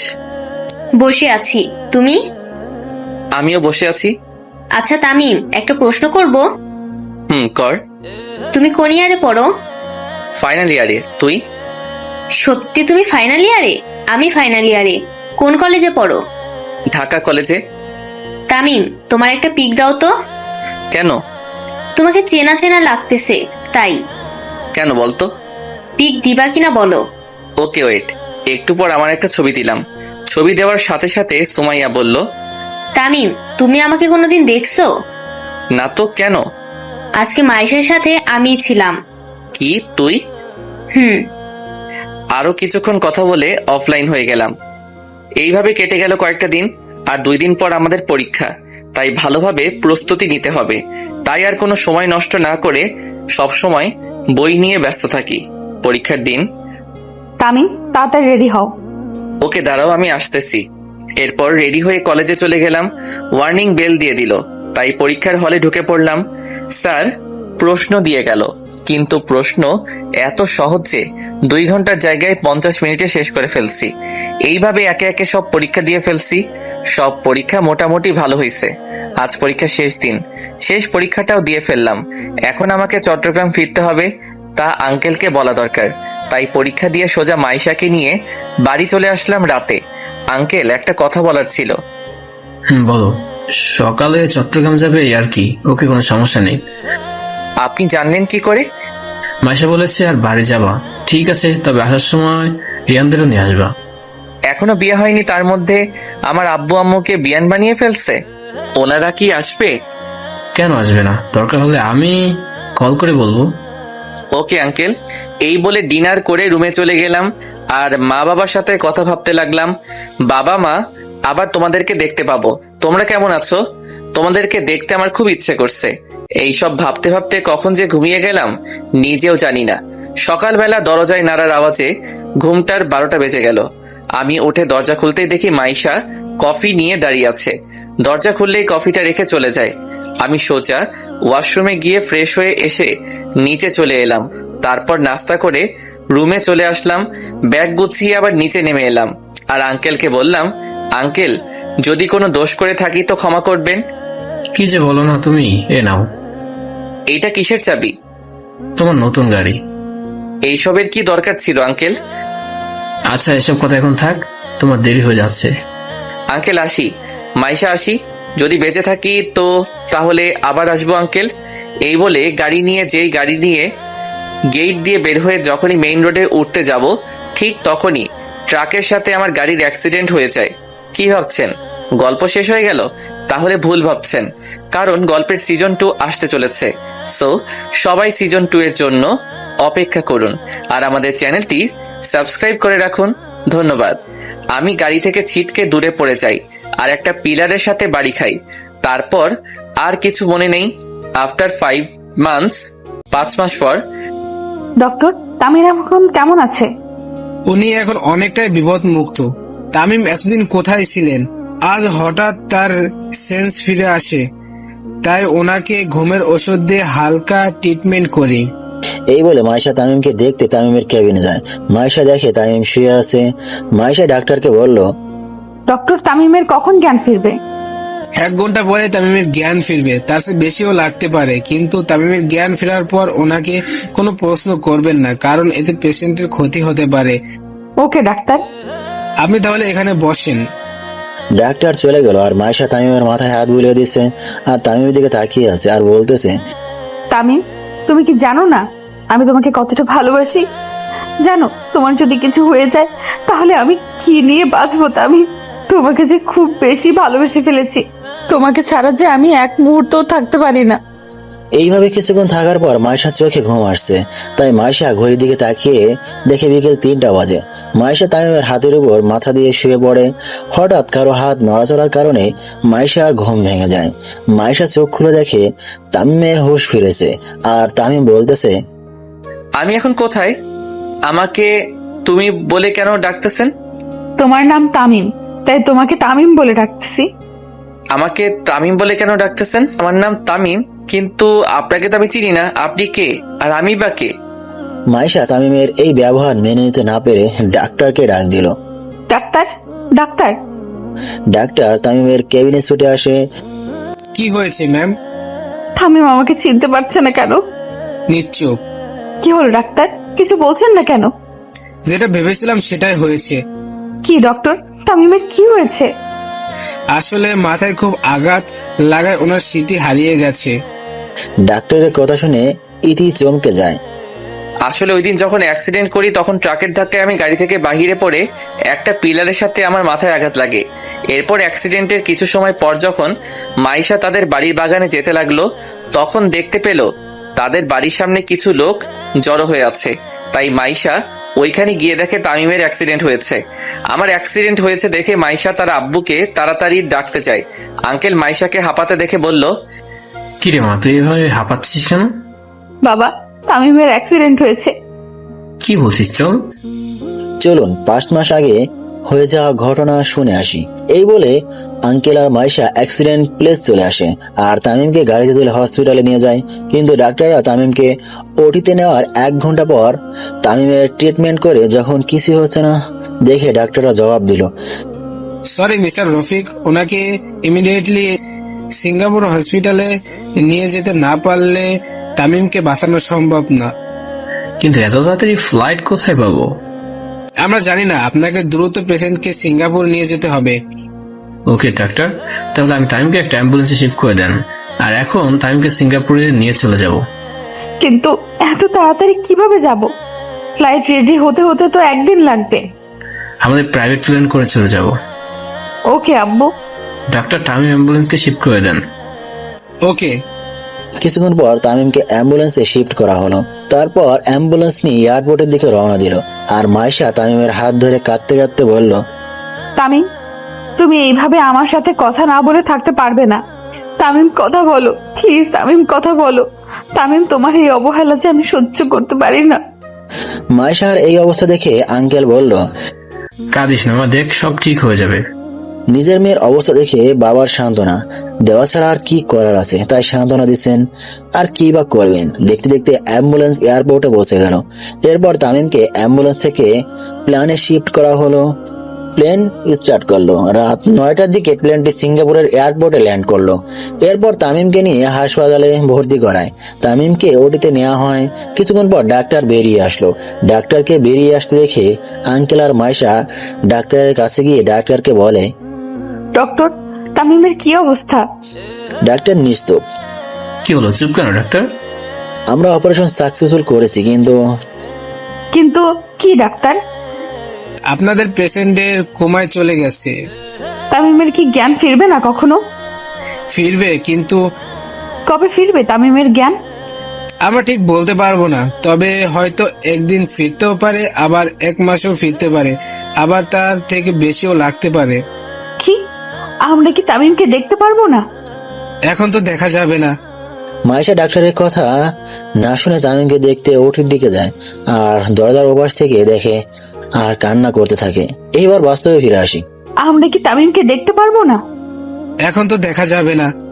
মাইশা ডাক্তারের কথা না শুনে তামিমকে দেখতে ওটির দিকে যায় আর দরজার ওপাশ থেকে দেখে আর কান্না করতে থাকে। এইবার বাস্তবে ফিরে আসি। ডাক্তার, তামিমের কি কখনো স্মৃতি ফিরে আসবে না? ফিরে আসবে, কিন্তু সময় লাগবে। কয়দিন লাগবে ডক্টর? হয়তো 1 মাস বা তার চেয়ে বেশি সময় লাগতে পারে। আমরা কি তামিমকে বাড়িতে নিয়ে যেতে পারি?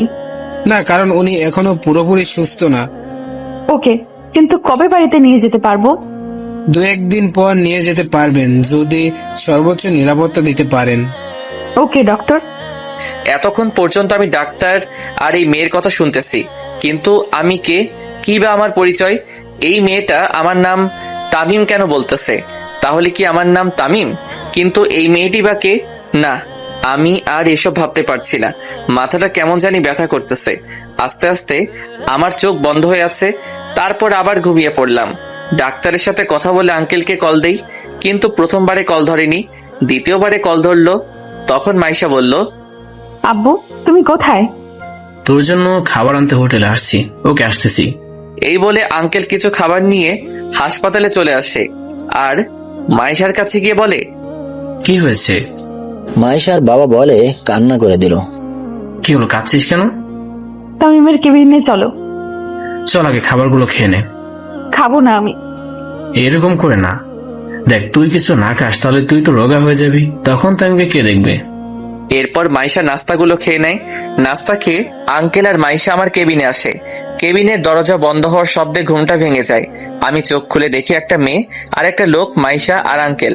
যেহেতু আমার স্মৃতি হারিয়ে গেছে, তাই আমি মাইশা আর আঙ্কেলের ক্যারেক্টারটা লোকটি আর মেয়েটি করলাম। আমার কেবিনে আসছে, আমি ওনাদেরকে দেখে বললাম, আপনারা কারা? আমার কথা শুনে আঙ্কেল চমকে যায় আর মেয়েটিকে ইশারায় বলে, আমি কি বলছে এগুলো? তারপর মেয়েটি মানে মাইশা যা বলল তা শুনে আঙ্কেল চমকে যায়। আমার কথা শুনে আঙ্কেল চমকে যায় আর মাইশাকে ইশারায় বলে, আমি কি বলছে এগুলো? তারপর মাইশা যা বলল তা শুনে আমি আর আঙ্কেল চমকে যাই, কারণ মাইশা বলল যে, বাবা, তামিম স্মৃতি হারিয়ে ফেলেছে। কি বলছিস এসব? বাবা, তামিমের স্মৃতি হারিয়ে ফেলেছে। আচ্ছা, আপনারা কি আমাকে চিনেন? হ্যাঁ, চিনি তো। আমি কে? আমার নাম কি বলুন না প্লিজ। তুমি আমার তামিম, আর আমি তোমার হবু বউ মাইশা, আর ইনি হলেন আমার বাবা রফিক চৌধুরী। আমার না খুব মাথায় খুব ব্যথা করছে।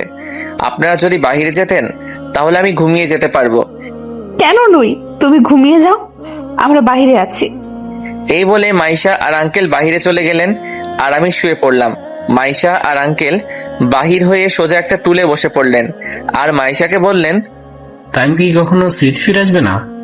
ডক্টর তো বলেছিল আবার স্মৃতি ফিরে আসবে। কিন্তু কবে ফিরে আসবে? 2-1 মাসের মধ্যে আবার স্মৃতি ফিরে আসবে। তাই যেন হয়। সকালবেলা বুকের মধ্যে ভারী কিছু অনুভব করতেছি। আমি চোখ খুলে দেখি মাইশা আমার বুকে মাথা দিয়ে শুয়ে আছে। আমি মাথাটা নাড়াতেই মাইশা জেগে উঠল আর আমাকে বলল, এখন কেমন লাগছে তোমার? অনেকটাই ভালো। আমি ফ্রেশ হব। তারপর ইতি আমাকে ফ্রেশ করিয়ে আবার কেবিনে নিয়ে আসলো। এরপর ইতি বাহিরে গিয়ে কিছু নাস্তা নিয়ে আসলো আর আমাকে খাইয়ে দিল, আর নাস্তা খাইয়ে আবার ওষুধও খাইয়ে দিল। এভাবে কেটে গেল 2টা দিন।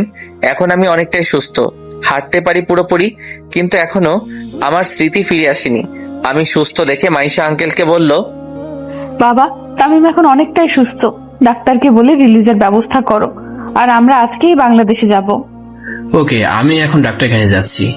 এই বলে আঙ্কেল চলে গেল। একটু পর আঙ্কেল আবার আসলো আর বলল, তামিমকে রেডি কর, আর আমরা এখনই এয়ারপোর্টে যাব। ওকে বাবা। এরপর মাইশা আমাকে একটা কালো শার্ট আর কালো প্যান্ট দিয়ে বলল এগুলো পরতে। মাইশা বাহিরে চলে গেল আর আমিও শার্ট আর প্যান্টটা পরে বাহিরে আসলাম। তারপর সবাই মিলে গাড়ি করে এয়ারপোর্টে চলে আসলাম। এরপর আঙ্কেলের প্রাইভেট প্লেনে করে বাংলাদেশের উদ্দেশ্যে রওনা দিলাম। বিকাল 4টার দিকে প্লেনটি ঢাকা শাহজালাল আন্তর্জাতিক এয়ারপোর্টে ল্যান্ড করলো। এরপর আমরা তিনজনে এয়ারপোর্ট থেকে বাহির হয়ে গাড়ির জন্য অপেক্ষা করতে লাগলাম। একটু পর একটা গাড়ি আসলো। আমরা তিনজনে গাড়িটাতে উঠে মাইশাদের বাড়ির দিকে রওনা দিলাম। কিছুক্ষণ ড্রাইভ করার পর আমরা আঙ্কেলের বাড়িতে পৌঁছে গেলাম। আমি গাড়ি থেকে নামতেই দেখি একটা বড় দালান আর তার চারপাশে ফুলের বাগান, খুব সুন্দর করে সাজানো। এরপর আমরা ভিতরে ঢুকে দেখি বাড়িটা খুব সুন্দর করে সাজানো। তখন আঙ্কেল মাইশাকে বলল, মাইশা ওকে রুমটা দেখিয়ে দে। ওকে বাবা চলো। এরপর মাইশা আমাকে নিয়ে একটা রুমের সামনে আনলো আর রুমের দরজা খুলে দিয়ে আমাকে বলল, এইটা তোমার রুম, যাও গিয়ে ফ্রেশ হয়ে নিচে এসো। ওকে। এই বলে রুমের ভিতরে ঢুকে চারিদিকে চোখ বুলাতে লাগলাম, কিন্তু রুমটা আমার খুব চেনা চেনা লাগছে। এর আগে রুমটা দেখেছি মনে হচ্ছে। তাহলে কি এর আগেও আমি এই রুমে ছিলাম? আহ বলে মাথায় হাত দিয়ে খাটে শুয়ে পড়লাম। মাথাটা প্রচন্ড ব্যথা করছে, তাই শুয়ে পড়লাম। যখন ঘুম ভাঙে তখন ঘড়ির দিকে তাকিয়ে দেখি 9টা বাজে। তাই তাড়াতাড়ি ফ্রেশ হয়ে সোজা নিচে চলে আসলাম। আমাকে নিচে নামতে দেখে আঙ্কেল বলল, তুমি এখন পুরোপুরি সুস্থ তো? হ্যাঁ আঙ্কেল। তাহলে কাল থেকে আবার আমার সাথে অফিস করবে এবং ভার্সিটিতে ভর্তি হবে। কিন্তু ভার্সিটিতে ভর্তি হতে হলে তো সার্টিফিকেট লাগে, কিন্তু আমার সার্টিফিকেট গুলো কোথায় তা তো আমি জানি না। তখন মাইশা বলল, সার্টিফিকেটের জন্য তোমার চিন্তা করতে হবে না, ওইগুলো তোমার রুমে আছে। ওকে, কিন্তু আমি কি আপনার সাথে অফিসে বসতে পারবো? তখন আঙ্কেল বলল, কেন পারবে না? আমি তো এইসব কিছুই জানি না। তুমি চিন্তা করো না, আস্তে আস্তে সব শিখে নেবে। Okay uncle. অনেক কথা হয়েছে, এখন ডিনার করে নাও। ডিনার করে নাও। ওকে। এরপর ডিনার করে রুমে চলে এলাম। রুমে এসে ওষুধ খেয়ে বেলকনিতে দাঁড়িয়ে ভাবতে লাগলাম, কে এরা, কে এই মাইশা? আমি কি তাদেরকে চিনতাম? কিন্তু মাইশা তো বলল আমি তাকে ভালোবাসি। এটা কি সত্যি নাকি মিথ্যা? আমার বাবা মা কারা? কোথায় থাকে ওনারা? কি আমার পরিচয়? আমার নাম তামিম, এই ছাড়া কি আরো পরিচয় আছে আমার? আবার মাথা ব্যথা শুরু হয়ে গেল, তাই শুয়ে পড়লাম। কিন্তু এই আমি কাকে দেখতে পাচ্ছি? কে এই বয়স্ক মহিলা যাকে আমি ভাবনায় দেখতে? কিন্তু ওই মহিলা আদর করে দেওয়া ছেলেটা তো আমি, কিন্তু কে এই মহিলা? আর আমার পাশে থাকা লোকটি বা কে? কিন্তু ওনাদেরকে তো আমি কোথাও দেখেছি মনে হচ্ছে। কোথায় দেখেছি? হঠাৎ ঘুমটা ভেঙে গেল। তাহলে কি আমি এতক্ষণ স্বপ্ন দেখছিলাম? কিন্তু এই মহিলা আর লোকটি বা কে? আমি কি ওনাদেরকে চিনি? আমার মনে হচ্ছে ওনারা আমার খুব কাছের কেউ, কিন্তু কে হতে পারে? দূর, বাদ দে এসব, এখন ঘুমিয়ে যাই। সকালে 8টার দিকে ঘুমটা ভেঙে গেল। ঘুম থেকে উঠে ফ্রেশ হয়ে সোজা নিচে চলে এলাম। এরপর আঙ্কেল বললেন, তাই এখন কেমন লাগছে তোমার? অনেকটাই ভালো।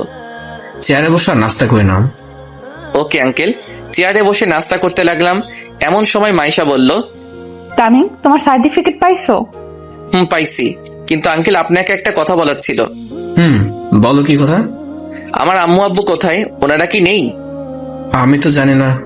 কেন? কারণ তুমি আমাদেরকে বলনি তাই। আমি বলিনি মানে বুঝি নাই আঙ্কেল। আঙ্কেল ওই দিন রাতের ঘটনা বলে।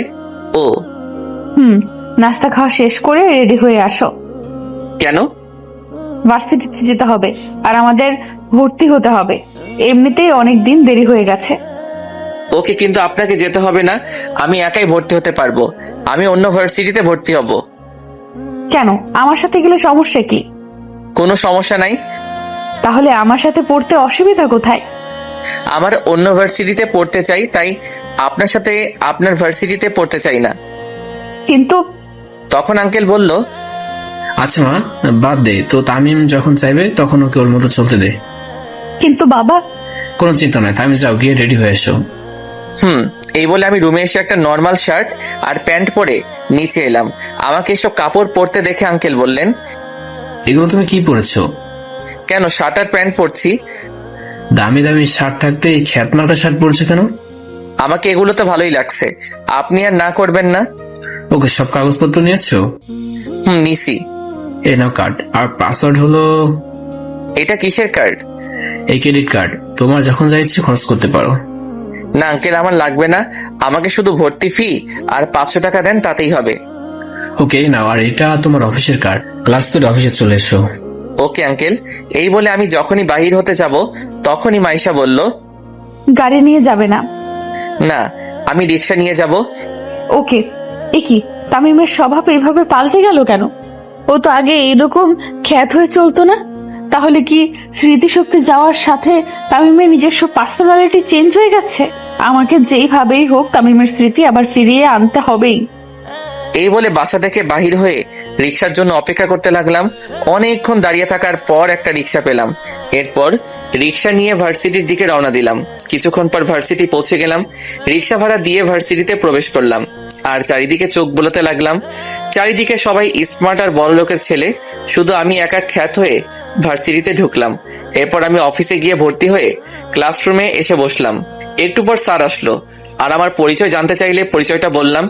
একে একে সব ক্লাস করে ক্লাস থেকে বাহির হয়ে সোজা গেটের দিকে যেতে লাগলাম। এরপর যখনই গেটের বাহিরে পা রাখবো তখনই কে যেন আমাকে তামিম তামিম বলে ডাক দিল। আমি পিছনে ফিরতেই দেখি একটা মেয়ে আমায় ডাকছে। ভাবতেছি দাঁড়াবো নাকি চলে যাব। চলেই যাই। এরপর যখন হাঁটা আবার শুরু করলাম তখন আবার ডাকা শুরু করলো, তাই আমি দাঁড়িয়ে গেলাম। তখন মেয়েটি বলল, তোমাকে কখন থেকে ডাকতেছি, তুমি দাঁড়াচ্ছ না কেন?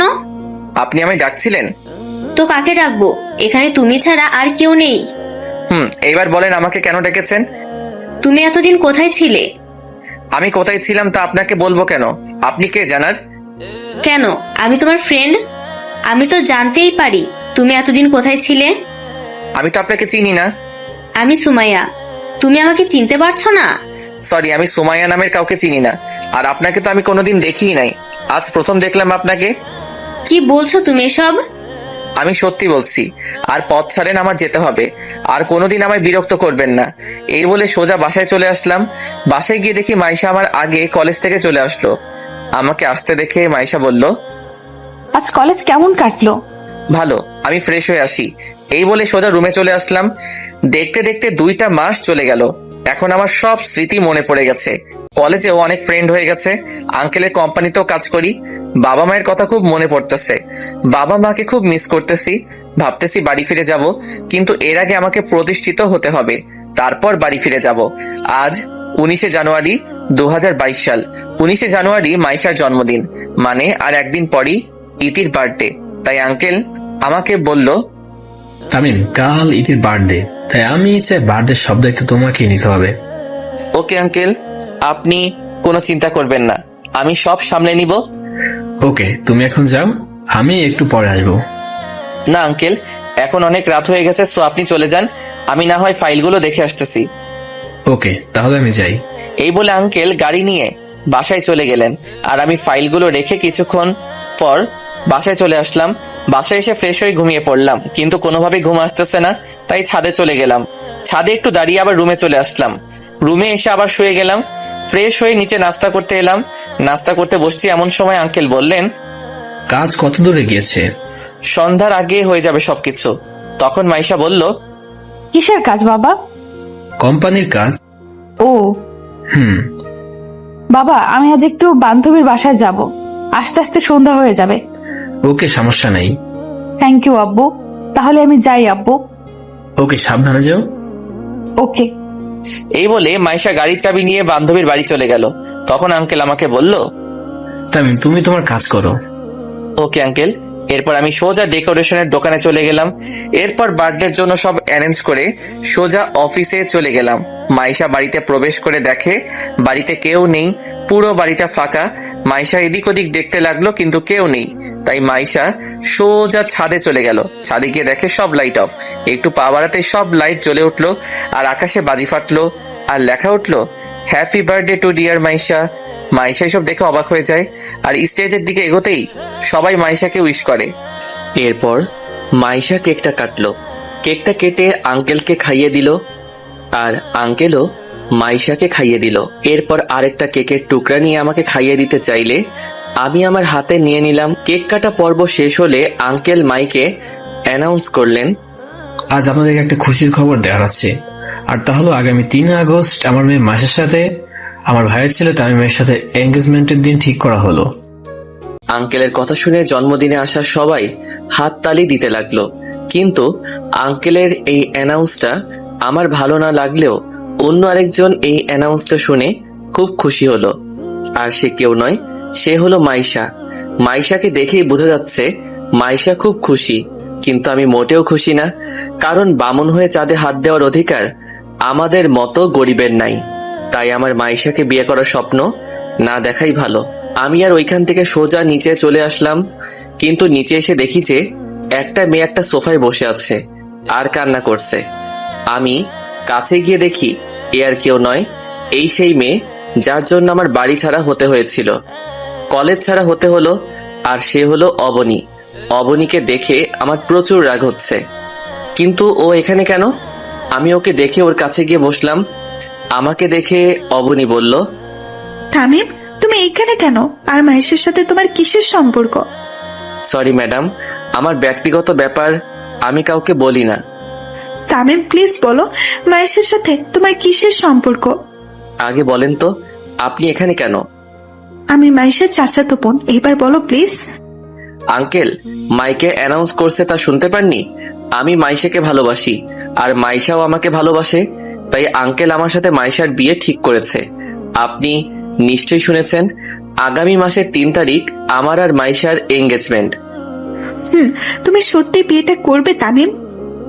তা নয় তো কি, ভালোবাসার মানুষকেই তো বিয়ে করব। কিন্তু অবনীকে আর বলতে না দিয়ে আমি সোজা আমার রুমে চলে আসলাম। রুমে এসে রাফিকে কল দিলাম। কয়েকবার কল হতেই রাফি কল ধরলো। হ্যালো, কে? দোস্ত, আমি তামিম। কেমন আছিস রে দোস্ত? ভালো রে দোস্ত, তুই কেমন আছিস? সবাই কেমন আছে? সবাই ভালো আছে রে, কিন্তু আন্টি আঙ্কেল খুব চিন্তা করে তোর জন্য।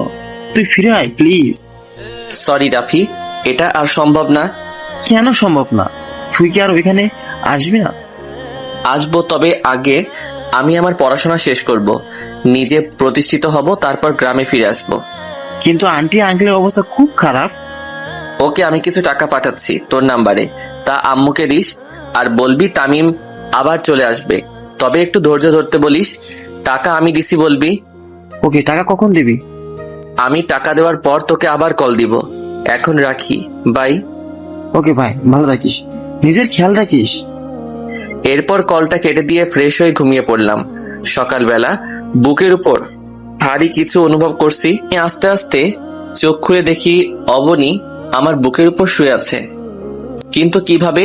আমি তো দরজা লাগিয়ে ঘুমিয়েছিলাম, তাহলে অবনী ঢুকলো কিভাবে? এখন যদি মাইশা দেখতে পাই তাহলে আমার অবস্থা খারাপ করে ফেলবে। কি করি? আইডিয়া একটা পেলাম। আমি অবনীকে ধাক্কা মেরে ফ্লোরে ফেলে দিলাম আর দরজা খুলে সোজা মাইশার কাছে গেলাম। তখন আমাকে মাইশা বলল, এত সকালে তুমি আমার রুমে, ব্যাপার কি? কেন, আমার হবু বউয়ের রুমে কি আসতে পারবো না নাকি? নিশ্চয়ই আসতে পারবে, কিন্তু আজ হঠাৎ এত সকালে কোনো কারণ তো আছে। অবনী তোমার হবু বরের রুমে কি করছে? অবনী তোমার রুমে নাকি? আমার রুমে, তাও রাত থেকে মনে হয়। কিন্তু ওর এত বড় সাহস, ও আমার বরের রুমে কি করছে? এই বলে ইতি তার রুম থেকে বের হয়ে সোজা আমার রুমে গিয়ে যা করলো তা আমি কল্পনাও করতে পারলাম না। কারণ মাইশা আমার রুমে গিয়ে অবনীকে আমার রুমে দেখে ঠাস। কি ভাবছেন, থাপ্পড়টা অবনীর গায়ে লাগছে? ঠিকই ভাবছেন, কারণ চটটা অবনীর মুখে মাইশাই মারছে আর বলল, তোর সাহস কি করে হয় আমার বরের রুমে আসার? আমার প্রেমিকের রুমে আসতে সাহসের দরকার আছে নাকি? কে তোর প্রেমিক? কেন? তামিমকে আমি ভালোবাসি। কিন্তু আমি তোমাকে ভালোবাসি না অবনী, আর আমি মাইশাকে ভালোবাসি আর মাইশাকে বিয়ে করব। আমার বুকে শুধু মাইশার জায়গা, অন্য কারো জায়গা নাই। তামিম, সত্যি আমি তোমাকে খুব ভালোবাসি। তোকে বলছে তো তামিম তোকে ভালোবাসে না, তবু কেন ওকে বিরক্ত করছিস? যা এখান থেকে। অবনী আর কিছু না বলে কান্না করতে করতে চলে গেল।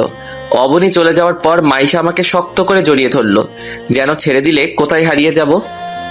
তামিম, তুমি আমাকে এত ভালোবাসো জানতাম না তো। আমি তোমাকে খুব ভালোবাসি আর ভালোবেসে যাব। জানো, আজ আমি খুব খুশি। কেন, জানতে পারি ম্যাডাম?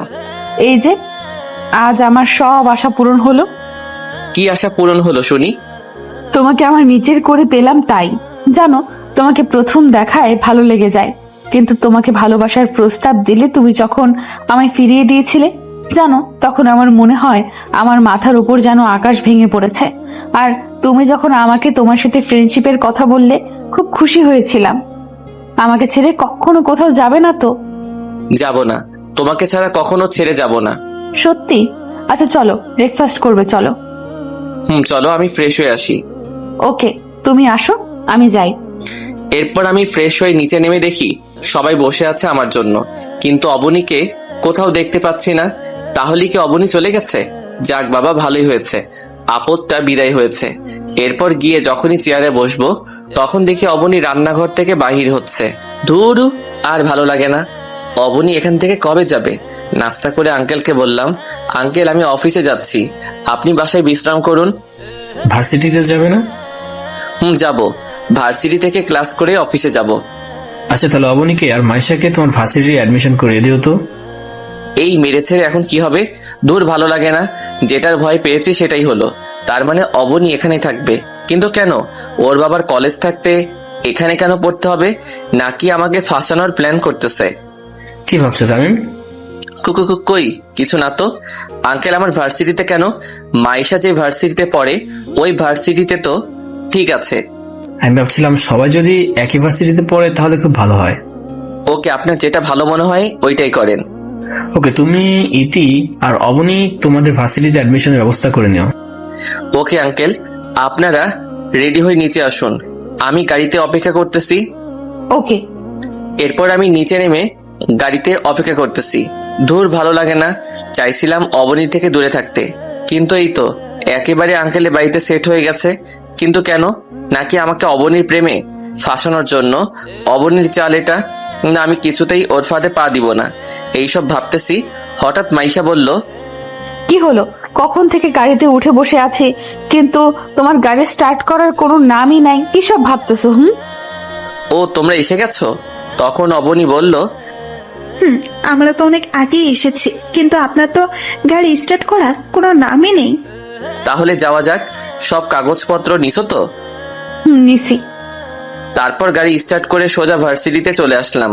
গাড়িটা পার্ক করে ভার্সিটির অফিসে গিয়ে মাইশা আর অবনীর ভর্তি করিয়ে দিলাম।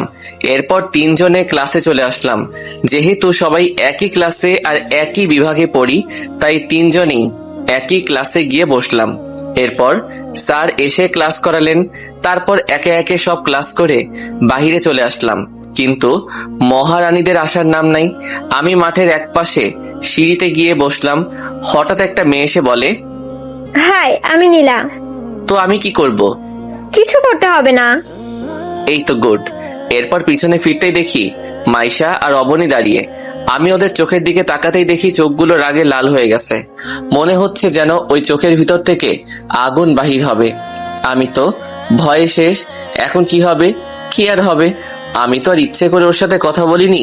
তখন মাইশা রেগে বলল, তুই ওই নীলার সাথে কি কথা বলতেছিলি? মেয়ে দেখলেই শুধু কথা বলতে ইচ্ছে করে, তাই না? এই রে, এই মেয়ে তো তুই তোকারি শুরু করে দিল। এখন কি হবে? খুব রেগে আছে। আমি ইচ্ছে করে কথা বলিনি। নীলা নিচ থেকে আমার সাথে কথা বলতে আসছিল, আমি তো কথাই বলিনি ওর সাথে। সত্যি তো তামিম? সত্যি বলছি। মাইশা, আমি কিন্তু মিথ্যে বলতেছি। ও বুঝছি, তার মানে সবকিছুর মেইন হচ্ছে এই অবনী। দাঁড়াও, দেখাচ্ছি অবনী তোমাকে।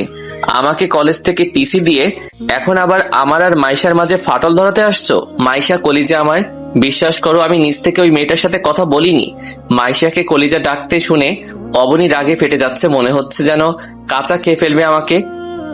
আমি তোমাকে কখনো অবিশ্বাস করতে পারি না। আমি জানি তুমি কখনো নিজ থেকে মেয়েদের সাথে কথা বলবে না।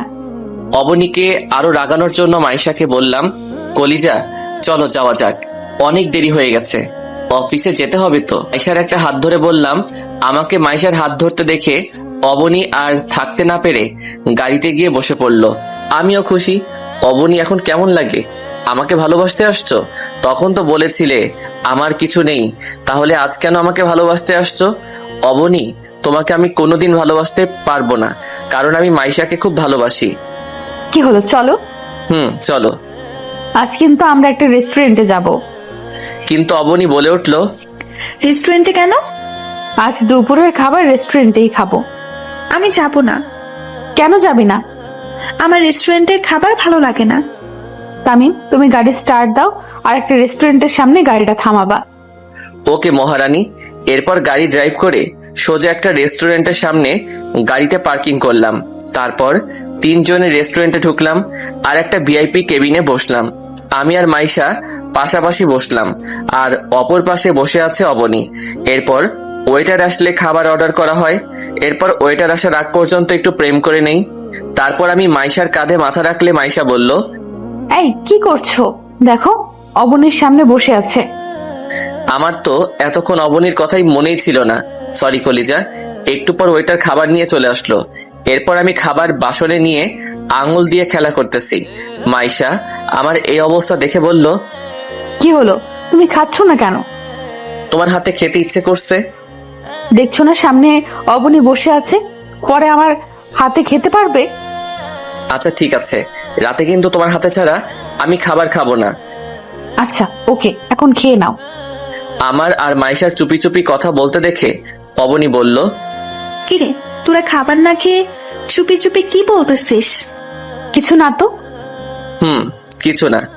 না, কিছু একটা তো চলছে। বাদ দে সব, এখন খাবারটা খেয়ে নে।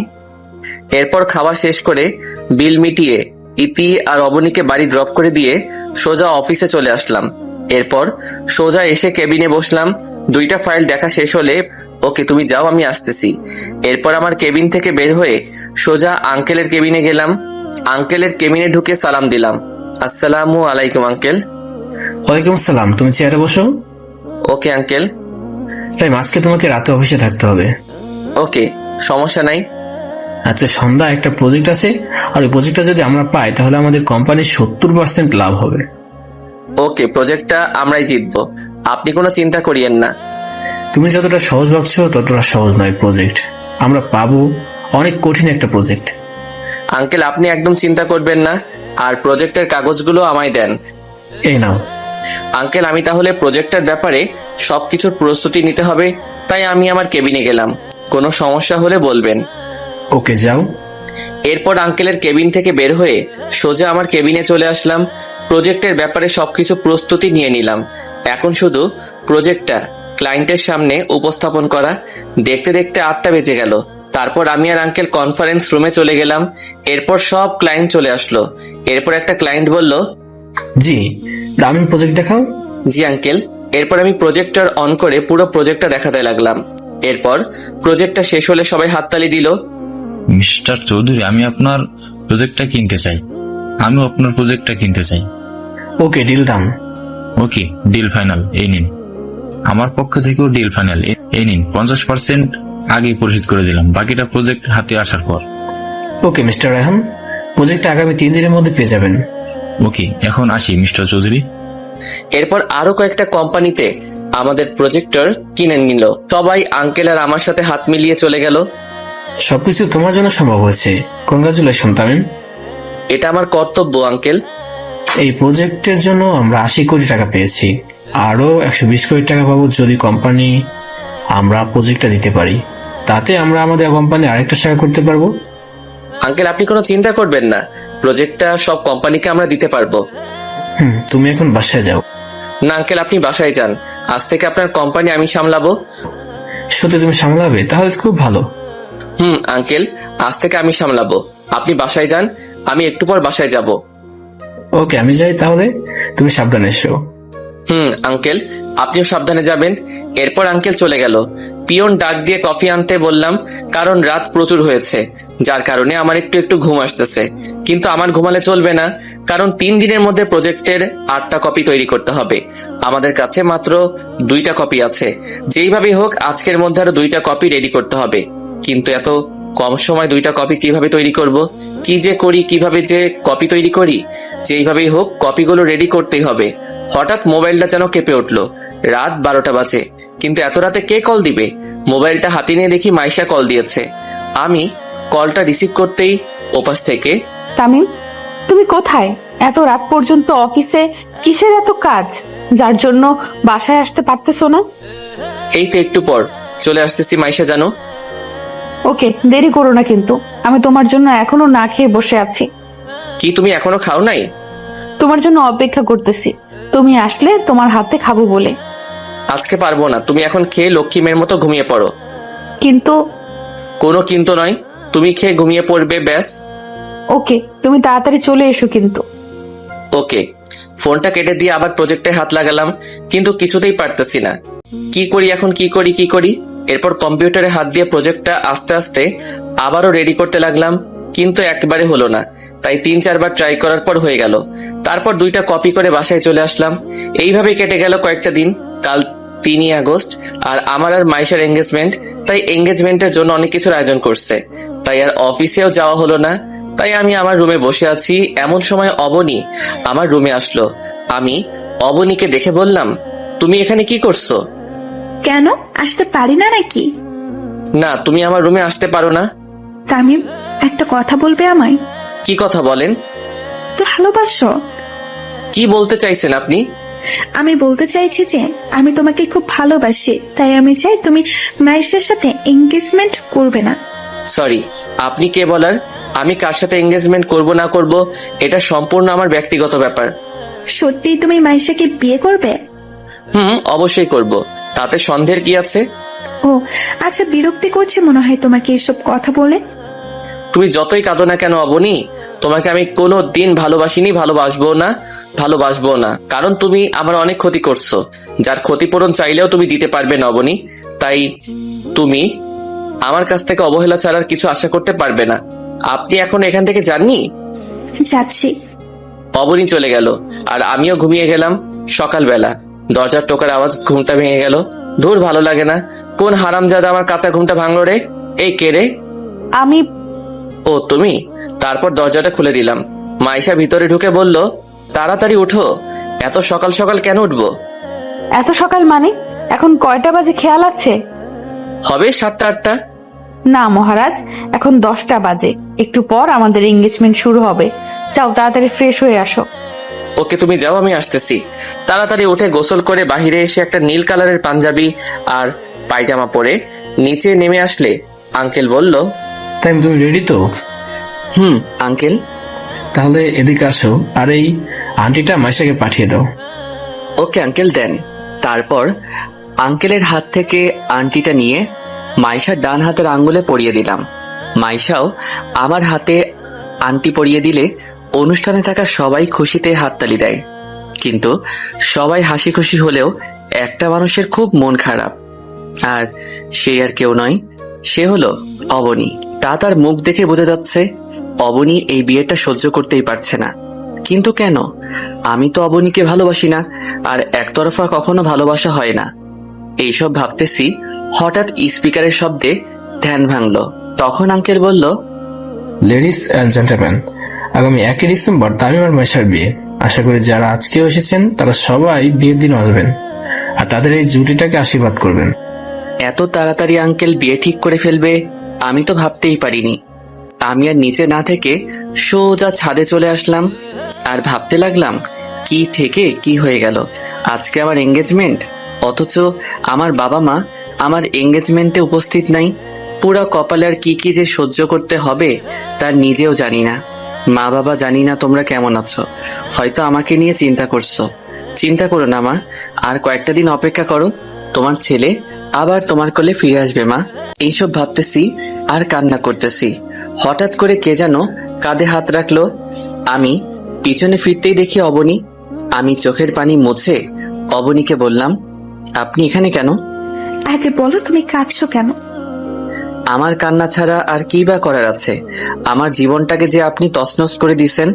আপনার জন্য আমার কলেজ ছাড়া হতে হলো মা বাবা ছাড়া। জানেন, মা বাবার কথা মনে পড়লেও মা বাবার সাথে দেখাও করতে পারছি না, শুধুমাত্র আপনার জন্য। কি দোষ করেছিলাম আমি? কি দোষ ছিল আমার? বলেন না ম্যাডাম। অবনী নিশ্চুপ। কি হলো, চুপ কেন? জানি আপনার কাছে এইসব প্রশ্নের উত্তর নাই। কেন জানেন? আপনি ভালোবাসার নামে ছেলেটার দুর্বলতার সুযোগ নিয়ে ছেলেটাকে নিয়ে শুধু খেলা করতে পারেন, এছাড়া আর কিছুই তো পারেন না। আর হ্যাঁ, আরেকটা কথা, এই বাড়িতে যতদিন আছেন ততদিন আর আমার চোখের সামনে আসবেন না। Mind it. আপদটা বিদায় হলো। এরপর ছাদ থেকে সোজা নিচে এসে গাড়ি বের করে সোজা একটা নদীর তীরে চলে গেলাম। কিছুক্ষণ প্রকৃতির ছোঁয়া অনুভব করে আবার বাসায় ফিরে আসলাম। বাসায় এসে রুমে চলে আসলাম। রুমে এসে দেখি মাইশা আমার রুমে শুয়ে আছে। মাইশাকে ঘুমন্ত অবস্থায় দেখতে একদম পরীর মতো লাগতেছে। তার গোলাপি ঠোঁটগুলো যেন আমায় তার কাছে টেনে নিচ্ছে। তবুও নিজেকে কন্ট্রোল করে মাইশার কপালে ভালোবাসার পরশ এঁকে দিয়ে সোজা ফ্রেশ হতে গেলাম। ফ্রেশ হয়ে বাহিরে এসে দেখি মাইশা বিছানায় বসা। আমি মাইশাকে দেখে বললাম, তুমি ঘুম যাওনি? তোমাকে বাইরে রেখে কিভাবে একা ঘুমাতে পারি বলো? এই তুমি ডিনার করছো? না। কেন? তোমার হাতে খাবো বলে এখনো না খেয়ে বসে আছি। আচ্ছা যাও, খাবার নিয়ে আসো, আমারও খুব খিদে পেয়েছে। আচ্ছা যাচ্ছি। মাইশা, আঙ্কেল কি ঘুমিয়ে গেছে নাকি? অনেকক্ষণ হয়েছে। আচ্ছা তুমি গিয়ে খাবার নিয়ে এসো। এরপর মাইশা রুম থেকে বাহিরে চলে গেল। তারপর কিছুক্ষণ পর একটা প্লেটে কিছু খাবার নিয়ে ফিরে আসলো। তারপর আমার কাছে বসে বলল, যাও গিয়ে হাত ধুয়ে আসো। আমিও লক্ষ্মী ছেলের মতো হাত ধুয়ে আসলাম। এবার হা করো। আমি হা করলাম আর মাইশা আমায় খাইয়ে দিল। এরপর খাওয়া শেষের দিকে মাইশার আঙুলে একটা কামড় দিলাম। মাইশা তাড়াতাড়ি আমার মুখ থেকে আঙুলটা বের করে আঙুলে ফু দিতে লাগলো আর আমাকে বলল, এই তুমি আমাকে কামড় দিলে কেন? কই, আমি তো কামড় দিই নাই। এই দেখো তুমি কামড় দিছো। এরপর মাইশার আঙুলটা ধরে আঙুলের উপর ফু দিতে লাগলাম। হঠাৎ মাইশা হাতটা সরিয়ে নিয়ে প্লেটগুলো নিয়ে চলে গেল। এরপর আমি হাত ধুয়ে শুয়ে পড়লাম। একটু পর মাইশা এসে যখনই আমার পাশে শুবে ঠিক তখনই আমি বললাম, এই তুমি তোমার রুমে যাও, এখানে কি করছো? কেন যাব? তুমি আমার স্বামী, স্বামীর রুমে আসছি, কারোর কোনো সমস্যা আছে নাকি? আমাদের তো এখনো বিয়ে হয়নি, মাত্র এঙ্গেজমেন্ট হয়েছে। তাতে যদি তুমি আমার রুমে থাকলে মানুষ কি ভাববে? মানুষ যা ভাববে ভাবতে দাও, আমি তোমার বুকে মাথা রেখে ঘুমাতে দাও। এই বলে মাইশা আমার বুকে মাথা রেখে শুয়ে পড়ল। এরপর আমি মাইশার কপালে ছোট একটা ভালোবাসার পরশ দিয়ে ঘুমিয়ে পড়লাম। 7 বছর পর আমি পড়ালেখা কমপ্লিট করে ফেলছি। এখন আমার নিজস্ব 2টা কোম্পানি আছে, যা আঙ্কেল না থাকলে সম্ভব হতো না। এখন আমি একজন প্রতিষ্ঠিত নাগরিক। মাইশা আর আমার বিয়ে হয়ে গেছে, কিন্তু এখনো আমাদের মধ্যে কিছুই হয়নি। একসাথে এক রুমে থাকি, তবু আমাদের মাঝে কিছুই হয়নি। কারণ আমি নিজের পায়ে দাঁড়ানোর পর আমাদের মাঝে সবকিছু হবে। মানে বুঝে নিত। আপনাদের তো আর বলতে হচ্ছে না। আজ 10 বছর পূর্ণ হয়ে গেল, মা বাবার থেকে দূরে আছি। এই ছিল ফ্ল্যাশব্যাক। চলুন এইবার বর্তমান থেকে ঘুরে আসি। আমি আর মাইশা গাড়িতে বসে আছি আর আমি গাড়ি ড্রাইভিং করছি। মাইশা আমার কাঁধে মাথা রেখে ঘুমিয়ে পড়ল। এরপর রাত 10টার দিকে বাড়িতে পৌঁছে গেলাম। তখনও দেখি মাইশা ঘুমিয়ে আছে। তাই মাইশাকে ডাকলাম, ইতি, এই ইতি, উঠো। এই ঘুমাতে দাও না, ডাকতেছো কেন? আমরা বাড়িতে পৌঁছে গেছি। ও আগে বলবে না? তাড়াতাড়ি উঠো। এরপর গাড়ি থেকে নেমে বাড়ির দরজায় টোকা দিলাম, কিন্তু দরজা কেউ খুললো না। কিছুক্ষণ টোকা দেওয়ার পর মা দরজা খুললো। মা আমাকে দেখে আমায় জড়িয়ে ধরে কান্না করে দিল। আমিও আর কান্না ধরে রাখতে পারলাম না। তারপর মা বলতে লাগলো, তুই এতদিন কই ছিলি? মায়ের কথা কি কখনো মনে পড়ে না? জানিস তুই যাওয়ার পর তোর বাবা তোর জন্য কত কেঁদেছে? বল না, এতদিন কই ছিলি? তুই আর আমাদের ছেড়ে যাবি না তো? না আম্মু, আমরা এখানেই থাকবো। তামিম মেয়েটা কে রে? তোমার আদরের বৌমা আম্মু। মা এদিকে আসো, তোমার নাম কি? আমার নাম মাইশা। আম্মু, বাবা কোথায়? বাবাকে দেখতেছি না তো। তোর বাবা ঘুমাইছে, তোরা রুমে গিয়ে ফ্রেশ হয়ে নে, তোদের জন্য খাবার আনতেছি। না আম্মু, আমরা খেয়ে এসেছি। না আমি খাবো, তুমি না খেলে না খাও। আচ্ছা ঠিক আছে, চলো ফ্রেশ হয়ে নিবে। হুম। এরপরে দুইজনে রুমে গিয়ে ফ্রেশ হয়ে নিলাম। আমি ফ্রেশ হয়ে শুয়ে পড়লাম। মাইশা ফ্রেশ হয়ে মায়ের কাছে চলে গেল। আম্মু তুমি আমাকে খাইয়ে দিবে? কেন দিব না আম্মু, তুমি এদিকে বসো, আমি তোমাকে খাইয়ে দিচ্ছি। ওকে আম্মু। এরপর আম্মু মাইশাকে খাওয়াই দিতে লাগলো, কিন্তু মাইশার চোখে পানি। আম্মু তা খেয়াল করলো, তাই মাইশাকে বলল, কি হলো, তুমি কাঁদছো কেন? আম্মুর কথা মনে পড়ে গেল, আম্মুকে খুব মিস করতেছি। তোমার আম্মু নেই কে বলেছে? আমি তো আছি, আজ থেকে আমাকেই আম্মু বলে ডাকবে, কেমন? ওকে আম্মু। এবার কান্না বন্ধ করে খাবারটা খেয়ে নাও তো। এরপর মাইশা ছোটদের মতো করে আম্মুর হাতে খাবার খেয়ে আবার রুমে চলে আসলো। রুমে আমার বুকে মাথা দিয়ে ঘুমিয়ে পড়লো। সকালবেলা গায়ে পানি পড়ায় ঘুমটা ভেঙে গেল। চোখ খুলে দেখি মাইশার চুল থেকে পানি ঝরতেছে, আর মাইশাকে ভেজা চুলে খুব সুন্দর লাগতেছে। আমি আর নিজেকে কন্ট্রোল করতে না পেরে মাইশাকে পিছন থেকে জড়িয়ে ধরলাম। এই কি করছো? ছাড়ো আমায়। কেন ছাড়বো কেন? এখন কেউ এসে পড়লে সমস্যা হবে। কেন? আমি আমার বউকে আদর করব, এতে কার কি সমস্যা? তা মহারাজ, আজ এত রোমান্টিক মুডে কেন? তুমি এত সুন্দর কেন বলো তো? মন চায় সব সময় তোমাকে আদর করতে। আচ্ছা যাও, গিয়ে ফ্রেশ হয়ে আসো, আম্মু আমাদের জন্য অপেক্ষা করতেছে। কে তুমি? যাও, আমি আসতেছি। ওকে। এরপর ফ্রেশ হয়ে বাহিরে আসলাম। বাহিরে এসে দেখি সবাই চেয়ারে বসে আছে আর আমার জন্য অপেক্ষা করতেছে। আব্বু আমাকে দেখে জড়িয়ে ধরলো আর বলল, এতদিন কোথায় ছিলি বাবা? আমাদের কথা কি কোনো দিনও মনে পড়েনি? আজ 10 বছর হলো তারপর আসলি, আর তো আমার কোনো নামই নেই। কেন আমরা তোর কেউ হয় না? বাবা, আমার তোমার কথা খুব মনে পড়তো, কিন্তু কি করব, তোমাদের সম্মান যা হানি হয়েছে তা তো ফিরিয়ে আনতে হবে। তুই আর কোথাও যাচ্ছিস না তো? না বাবা, আম্মু নাস্তা দাও, আমি একটু বাহির হব। এখন আবার কোথায় যাবি? ওইখান থেকে আসলে বলবো। আর তোমরা কাপড় চোপড় সবকিছু গুছিয়ে রাখিও। কেন কাপড় চোপড় গুছিয়ে রাখবো? আমি নতুন ফ্ল্যাট কিনছি, ওইখানে চলে যাব। আর আমি এখন কলেজে যাব, কারণ ওই কলেজের সভাপতি এখন আমি। আচ্ছা ঠিক আছে। এরপর নাস্তা করে সোজা কলেজে চলে আসলাম। কলেজে এসে দেখি কলেজে প্রোগ্রাম হচ্ছে।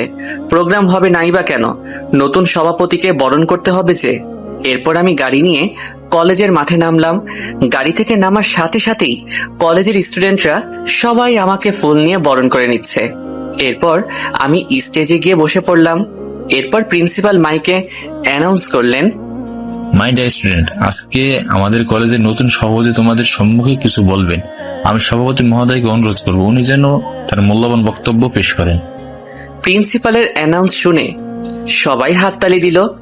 এরপর আমি স্টেজে গিয়ে মাইকে গিয়ে আমার বক্তব্য শুরু করলাম। আসসালামু আলাইকুম, সবাই কেমন আছেন? আমি এই কলেজের স্টুডেন্ট ছিলাম, কিন্তু এই কলেজে আমার স্থান হয়নি।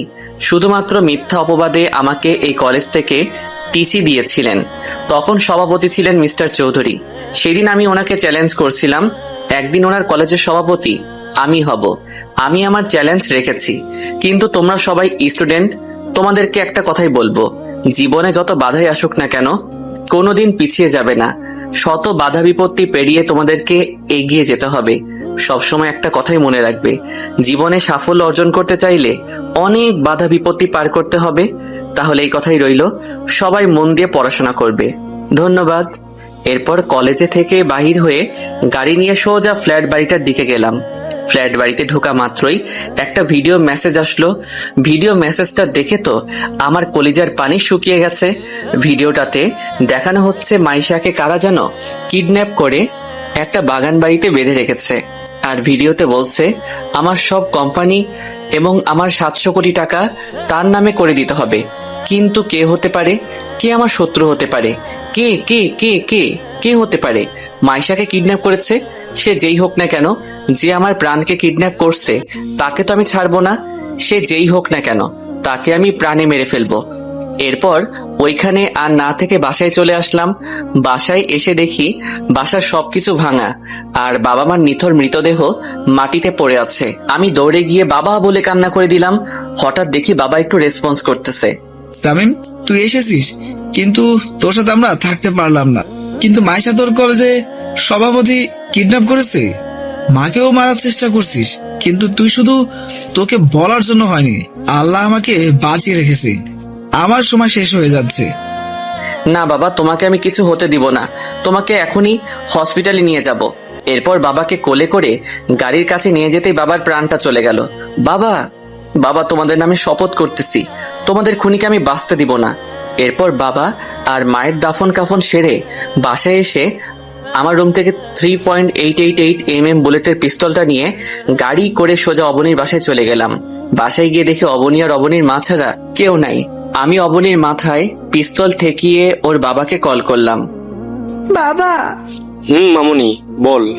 কোথায় জিজ্ঞাসা করো? বাবা তুমি কোথায়? এই তো আমাদের বাগান বাড়িতে আছি। কেন বলতো? এমনি বলছিলাম। অবনী থেকে ফোনটা কেড়ে নিয়ে ভেঙে ফেললাম। এরপর অবনীকে আর অবনীর মাকে গুলি করে সোজা বাগান বাড়ি চলে আসলাম। এরপর বাগান বাড়ির সামনে গিয়ে দেখি চারিদিকে অবনীর বাবার লোকেরা পাহারা দিচ্ছে। তাই আমি বাগান বাড়ির পিছনে গিয়ে পিস্তলের সাইলেন্সার লাগিয়ে বাগান বাড়িতে লুকিয়ে লুকিয়ে ঢুকে পড়লাম। একটু এগিয়ে গিয়ে দেখি মাইশাকে চেয়ারে বাঁধানো অবস্থায় রয়েছে।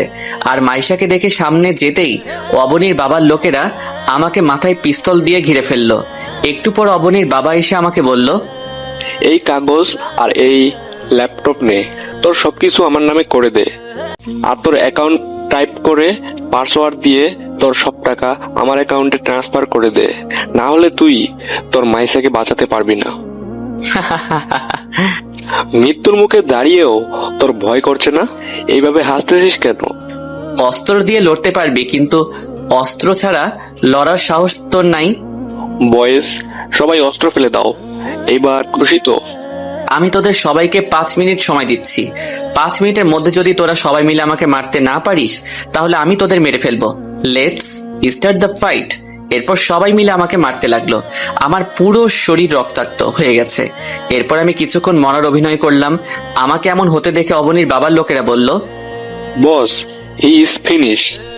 এরপর আমি লাফ দিয়ে উঠে দাঁড়ালাম আর বললাম, time is finish, let's my times start now. বয়েস, কিল হিম। এরপর অবনীর বাবার লোকেরা আমাকে মারতে আসলে আমি আমার পা দিয়ে লোকটির গলায় একটা লাথি মারলাম। সাথে সাথে মাটিতে লুটিয়ে পড়লো। এরপর একে একে সবাইকে মেরে শুইয়ে দিয়ে অবনীর বাবার কাছে গিয়ে মাথায় পিস্তল থেকে বললাম, mister Chowdhury, you are finished. Tamim, না, তুমি এটা করতে পারো না। আমার মেয়ে আর আমার বউয়ের কি হবে? আমি ওদেরকে উপরে পাঠিয়ে দিয়েছি যাতে তোর একলা মনে না হয়। এরপর আমি যখনই গুলির স্ট্যাগারটা দাবাতে যাব, ঠিক তখনই মাইশা এসে আমার হাত উপরে তুলে দিল, যার কারণে গুলিটা উপরে হাওয়ায় লাগলো। তামিম, তুমি কাকে খুন করতে যাচ্ছ? উনি আমার চাচা হয়। আমি জানি, কিন্তু তোমার চাচা আমার বাবা মাকে মেরে ফেলেছে আর তোমাকেও কিডন্যাপ করেছে। আম্মু আব্বুকে মেরে ফেলেছে। এখন আমি মা কাকে ডাকবো? শেষ করে দাও। এরপর মাইশা আমার কাছ থেকে পিস্তলটা নিয়ে অবনীর বাবাকে শুট করে দেয়। অবনীর বাবার সাথে সাথে মাটিতে লুটে পড়ে। ইতি এসে সোজা আমায় জড়িয়ে ধরলো। অনেক অনেক ধন্যবাদ আপনাদের আমার ভিডিওটি দেখার জন্য। আবারও ধন্যবাদ আমাকে সাপোর্ট করার জন্য। ধন্যবাদ।